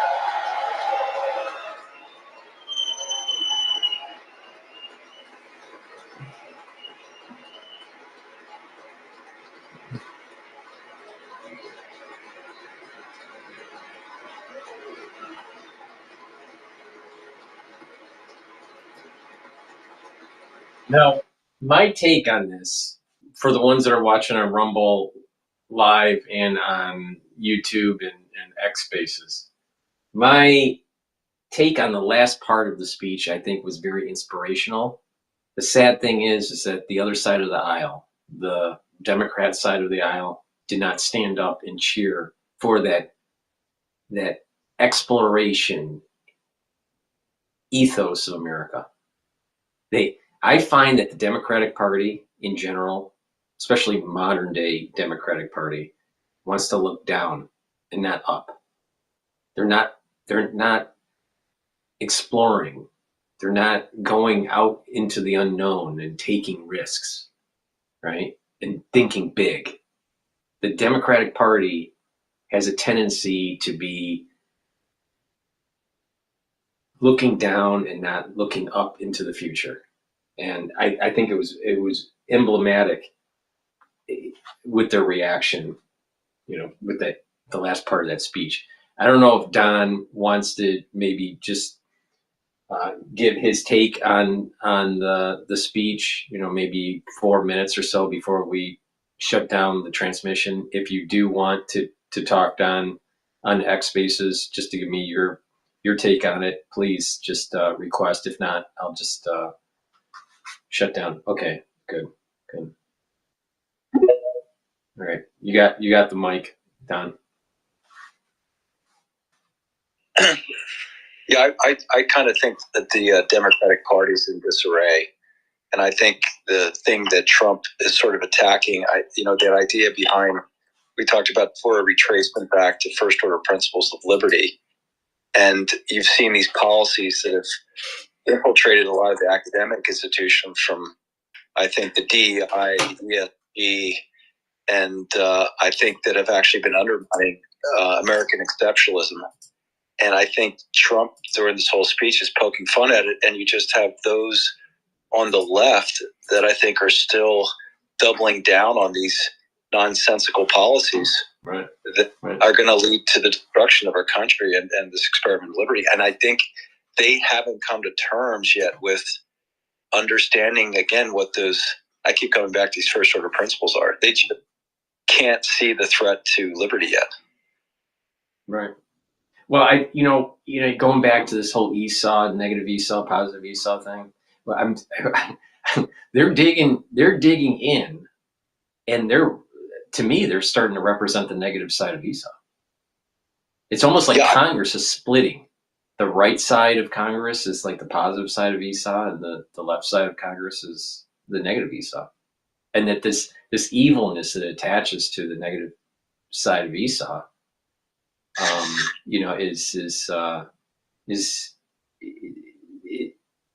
it's dying. It's starting to know it's dying. I mean, I was shocked that they weren't willing to stand up for some of the acknowledgments that were in the peanut gallery. Some of these things were like so bipartisan. I don't understand why they have to feel as though anything that comes out of Trump's mouth is bad. It's just, they may disagree with certain policies. They may disagree with tax policy or whatever. I can understand that. But some of these things, like the child that was, given a Secret Service badge, right? That everybody should be standing up for, especially if he's a cancer survivor. I mean, it's a miracle the kid's still alive. I mean, I don't know if you were watching the TV, but you could see that, how they opened up his skull to take out the cancer. I mean, he had the scar marks. So I just some of these people that are on the Democratic side just seem diabolical. Like they hate everything. It's so weird. And I find it not by mistake that it was the black representative, I don't know his name, that was, causing such disruption in the chamber that the guard had to usher him out. And I think they're going to try to, again, distract us also with respect to that as well. Even if Al Green happened to be the person, I mean, it's Pelosi, that's his name. It's Cheney, it's the neocons. It is like, but they're going to still try to distract us in these false like falsely constructed, I call them narratives of, using race to divide us, using class warfare to divide us, using identity politics to divide us, as you're saying, versus going back to common sense policies that benefit all of us. Because I think it comes back to this idea that American entrepreneurism and this, that it will lead to lifting lifting everybody's standard of living, versus basically heading us back towards some type of chaotic tyranny. And I think it's unfortunate. I think that they've been captured by, I call these weaponized epithetical arguments, and you can't debate the logic of their positions anymore. It's all it is derangement at this point in time. Mm-hmm. I think Trump set this thing up really well, especially, showing the light of what happens when you have a porous border. Some of these, the negative effects that literally people die because of the porous border. And that's why I said it's funny. So if you look at what in the Democrats, especially going after white liberal women, it was the abortion issue. And yet, if you try to bring in the fact of what's happening in the borders with women being trafficked and young children, especially young girls and young boys, whatever, that was not at all part of their factoring. It was just purely like in the case of some of the far right Republicans, this with gun rights, it's like nothing else could factor into the decision. Right. And so, border being a national threat, they were willing to really just end up destroying the country based on one position. And that's kind of what I feel what happened in the politics side of things. It was no longer, what were the important things that protect us all, or we can rally behind. It's let's pick one issue that will divide us and create that shiny object to distract us from what the true threats are. Do you listen to any of the shows that I do with Miss Taiwan? No. Okay, so there's some shows that I do with Miss Taiwan that are on Rumble or the other channels on YouTube. And she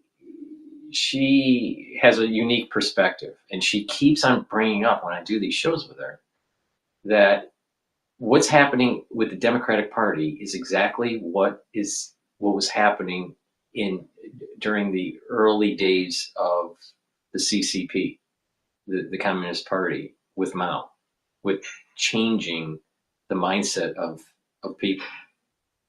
So, so she's basically saying that you got to really watch out for the Democratic Party because they're not for the country. They're literally coming right from a communistic mentality. And what is interesting is that there was this podcaster, I don't know her name, but she has been on Hannity and Huckabee's show on Fox, but she's from North Korea. And she basically said the same thing, that the United States, they don't realize that, we have all this freedom, but the Democratic Party is setting themselves up into some sort of quasi-communist party. But people in the United States don't see it. It's when individuals that have seen the tyranny of communism in Asia that actually see it. And I think that she's right. I mean, what this podcaster's saying that's from North Korea and what Miss Taiwan's saying are basically the same thing. But, Miss Taiwan obviously is coming from the perspective of, a Taiwanese nationalist perspective. But the thing is that, there's something there that they're picking up that a lot of Americans are not picking up. That there's a takeover of the Democratic Party that is quasi, communistic. And I saw this on campus at Harvard. I mean, literally, the bulletin boards would have plastered, at 9 o'clock, p.m. There's going to be a rally, a communist rally. So I mean, I literally have seen this on campus. So this is something real that's happening. Or even the mayor of Boston, she's ex-Harvard, I think, ×2. I think she went from to Harvard College and to law, but she's running the city into the ground. And you listen to some of her positions, it's like it doesn't seem in line with the Constitution. It's more in line with the Red Book for Mao.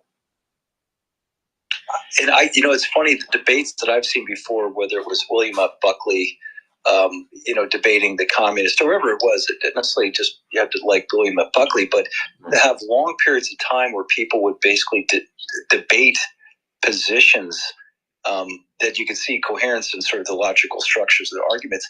Like most people, just the way that the minds have been rewired around social media and these, I call them weaponized hypothetical arguments of ESG or DI, they break down if you try to force them into try to defend their positions. But there's no time to have them reflect on their positions and see if there's coherence in their arguments. And so therefore you're just left with what I call like sound bites or Right. feeling. Right.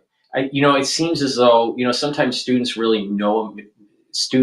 know a subject, right? And no matter how you question them about that subject, they have enough wisdom and knowledge about the subject to be able to answer it correctly and to state a cogent,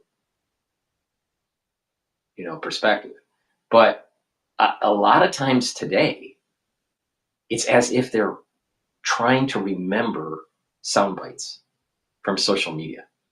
It's almost like this is the propaganda rhetoric you should say if they try to counter your argument. It's as if they're trying to remember. And so it's really easy if they don't really understand, these social systems that we're talking about. It's really easy to trip them up after, 1 or 2 degrees deeper into the discussion. It's almost as if they're just used to tweeting out, a 160 character propaganda speech. So I think, and I mentioned Gladstone before, who was one, and this guy Mayberry talks about the bloodless revolution that happened in the 1800s after the American Revolution. And he says it was bloodless because there was already cultural conditioning around common law, again, which was the founding fathers, stated vigorously about defending. And so, therefore, there was already a tradition there of trying to uphold the common law. So, therefore, he could get rid of the corruption that was existing in institutions and essentially do it, bloodlessly, and versus our violent revolution. But we could have gone the path of like the Robespierre and the French Revolution. But so it's this idea of basically making sure that we reconnect it, coming back to these initial. See, I think what it was is that we were at a unique period of time just before there in the United States were the ones that were wealthy versus the ones that weren't. They still had a common goal, and they also, I think, had a common ethical framework for a new country, right? It wasn't really, at least ones that were living in the United States, it wasn't like the haves and the have-nots battling each other. In France, because it was a more developed country, when they had their revolution, that the aristocracy was more developed in their country. We didn't really have an aristocracy back when we had our revolution. So, but if we have another revolution, and hopefully we don't have the same conditions as we had during the American Revolution. We do now have an aristocracy. And if we do go down a road of revolution, it most likely will be a very bloody French-like revolution, where there's going to be almost probably the Constitution would be gone. Now, hopefully that never happens. But we have an aristocracy that has developed in the United States now. With Piketty and his research in economics, the haves and the have-not disparity in the United States is vast now. And I think that's why it was unique to find someone like Trump and, say, Musk. At this point in time, it appears like they're trying to dismantle, this corrupt system that was being sort of enforced upon us by this sort of elites, in these gated communities in which, the elites which again, there's a great book by Murray talks about this. It's like roles have been reversed. In the blue collar workforce, higher divorce rates. The opposite was happening in elite institutions. And you saw in the elite institutions, they were gaining a lot of the power within the political systems. So their success that they were seeing, and in their fields, which a lot of them are in the finance world, which you could argue was sort of artificially created from, I say, some of the Federal Reserve policies and so forth, their success was sort of predicated upon something that was not sustainable. And so, but they were, again, had the levers of power, so they were in the political systems, and they were attracted to these sort of weaponized, I call them empathetical arguments, where they felt guilty for their own success, right? And then they would say open borders, which they don't necessarily, there was no logic to say, well, how many people do we allow in, and how do we pay for it? It was just everybody should be allowed into this country. And then the people who suffered ended up being the people in the cities who had to deal with, the human trafficking and so forth, and some of the things that were happening because these people had no means of actually of going to the police because they would be deported. So it created the road to hell was paved with good intentions. I mean, it was the whole fable. I mean, the whole moral, the whole saying. Maybe that's what I should call one of my shows, The Road to Hell. But I've been, after grave concerns, I do episode 100. I usually change the name, and I've been playing around with the either Warpath would be one, but Road to Hell maybe would be maybe a good one. But I'll tell you, I thought the speech was good.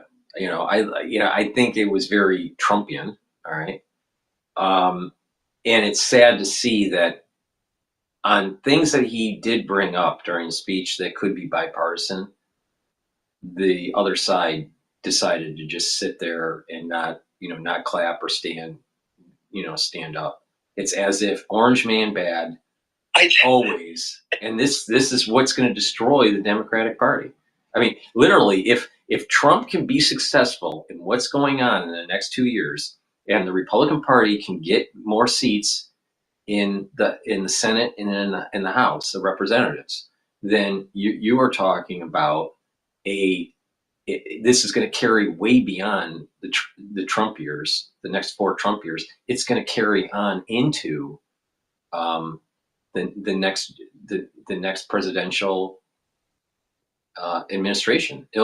We're seeing a new age for the country, and it's not going to be a Democratic Party age. It's going to be a Republican, quasi-Trumpish J.D. Vance age. I'm not sure exactly what term we're going to use 4 years from now, but it won't be MAGA, but it'll be something, it's going to be different than the typical Republican Party. I see the word that he keeps using, and it's common sense. This goes right to the revolution with common sense. I said it's funny. It's common law, common sense. Mm-hmm. It's like we're going back to common, mm-hmm. which I think common sense. The funny thing, that's why I feel like with making things again. You were an engineer. If something doesn't work, there's a feedback loop, right? Immediately says that didn't work.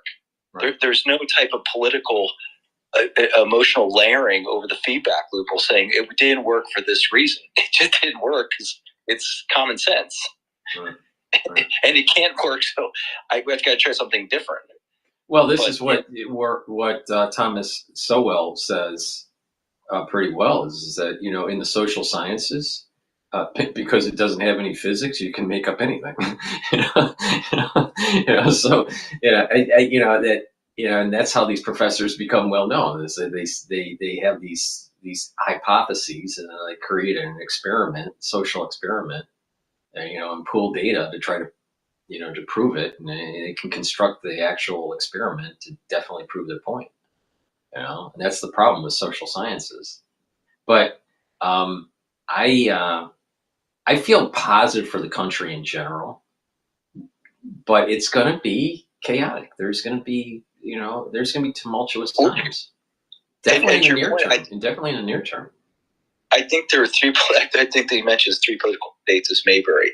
It's liberty, chaos, and tyranny. And that's why I said I think the idea is Trump is trying to limit the chaos that's coming.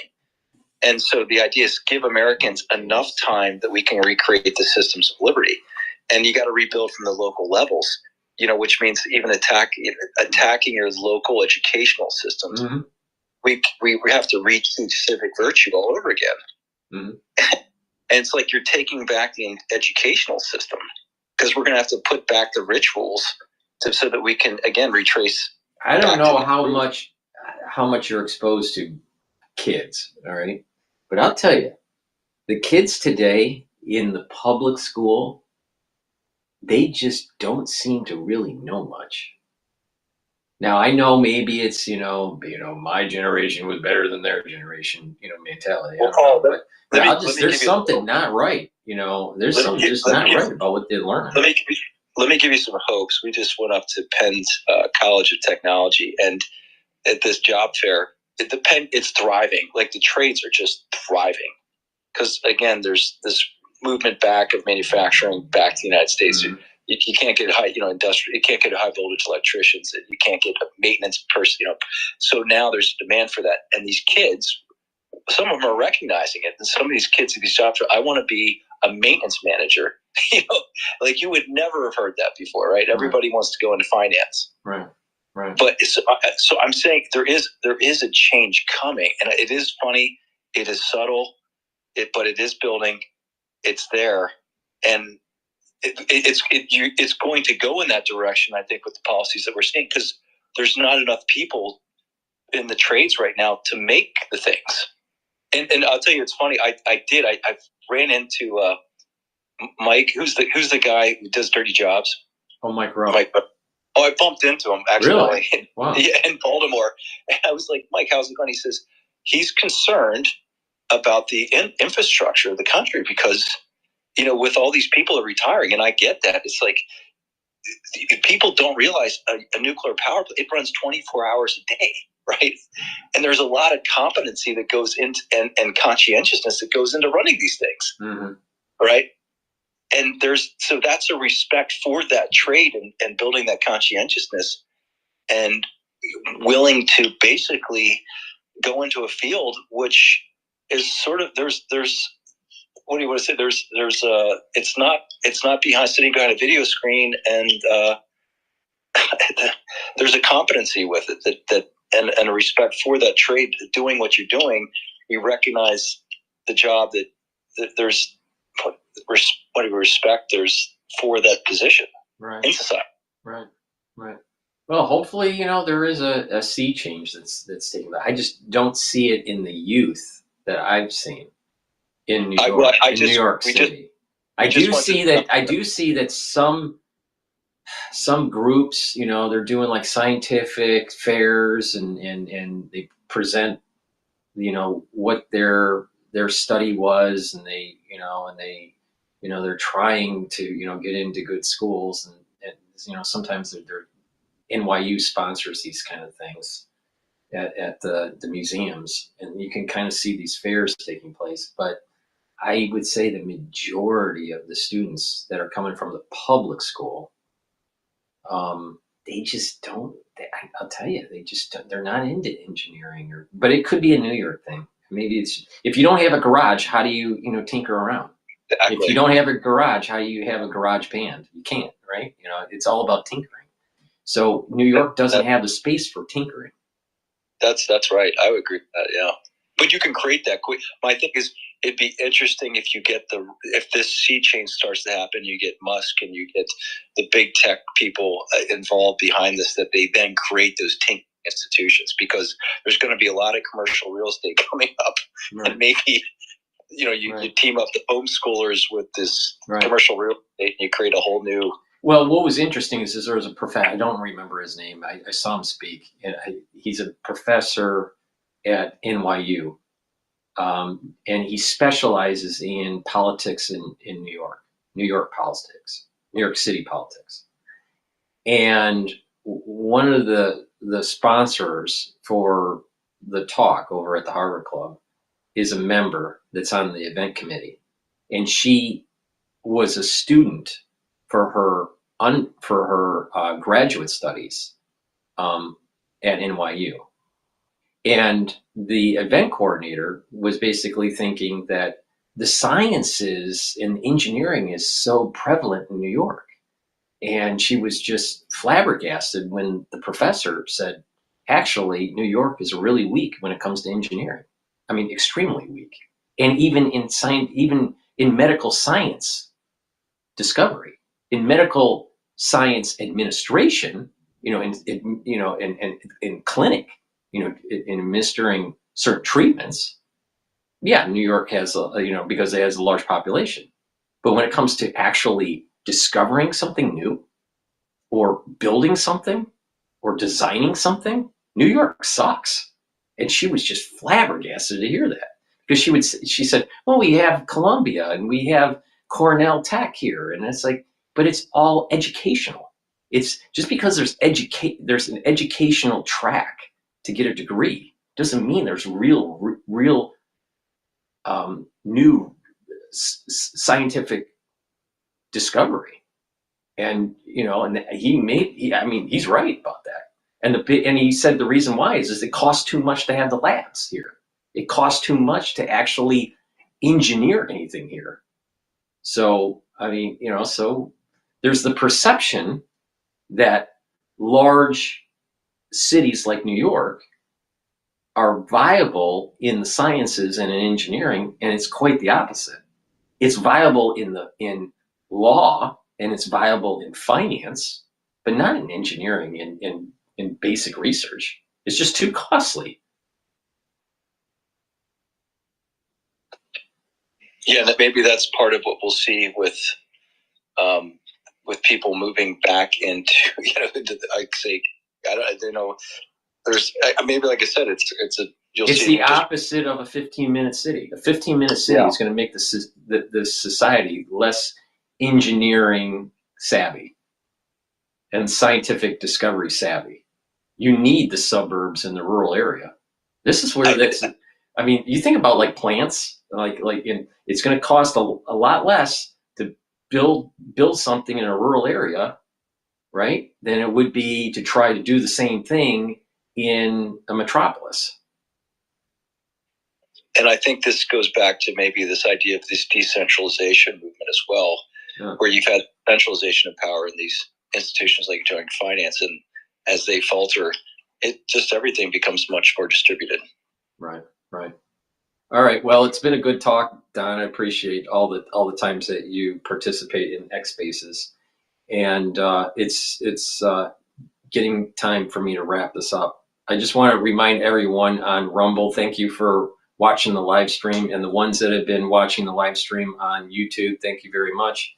And the ones that are even listening on X Spaces, I appreciate everyone listening and participating. And I'll talk to you again, Donna, on the next show if you're available. So I'm going to shut down everything. Hopefully you learned something, and hopefully you enjoyed the speech from Trump. But I'll be doing another show tomorrow. Thank you very much, everybody. You have a good night.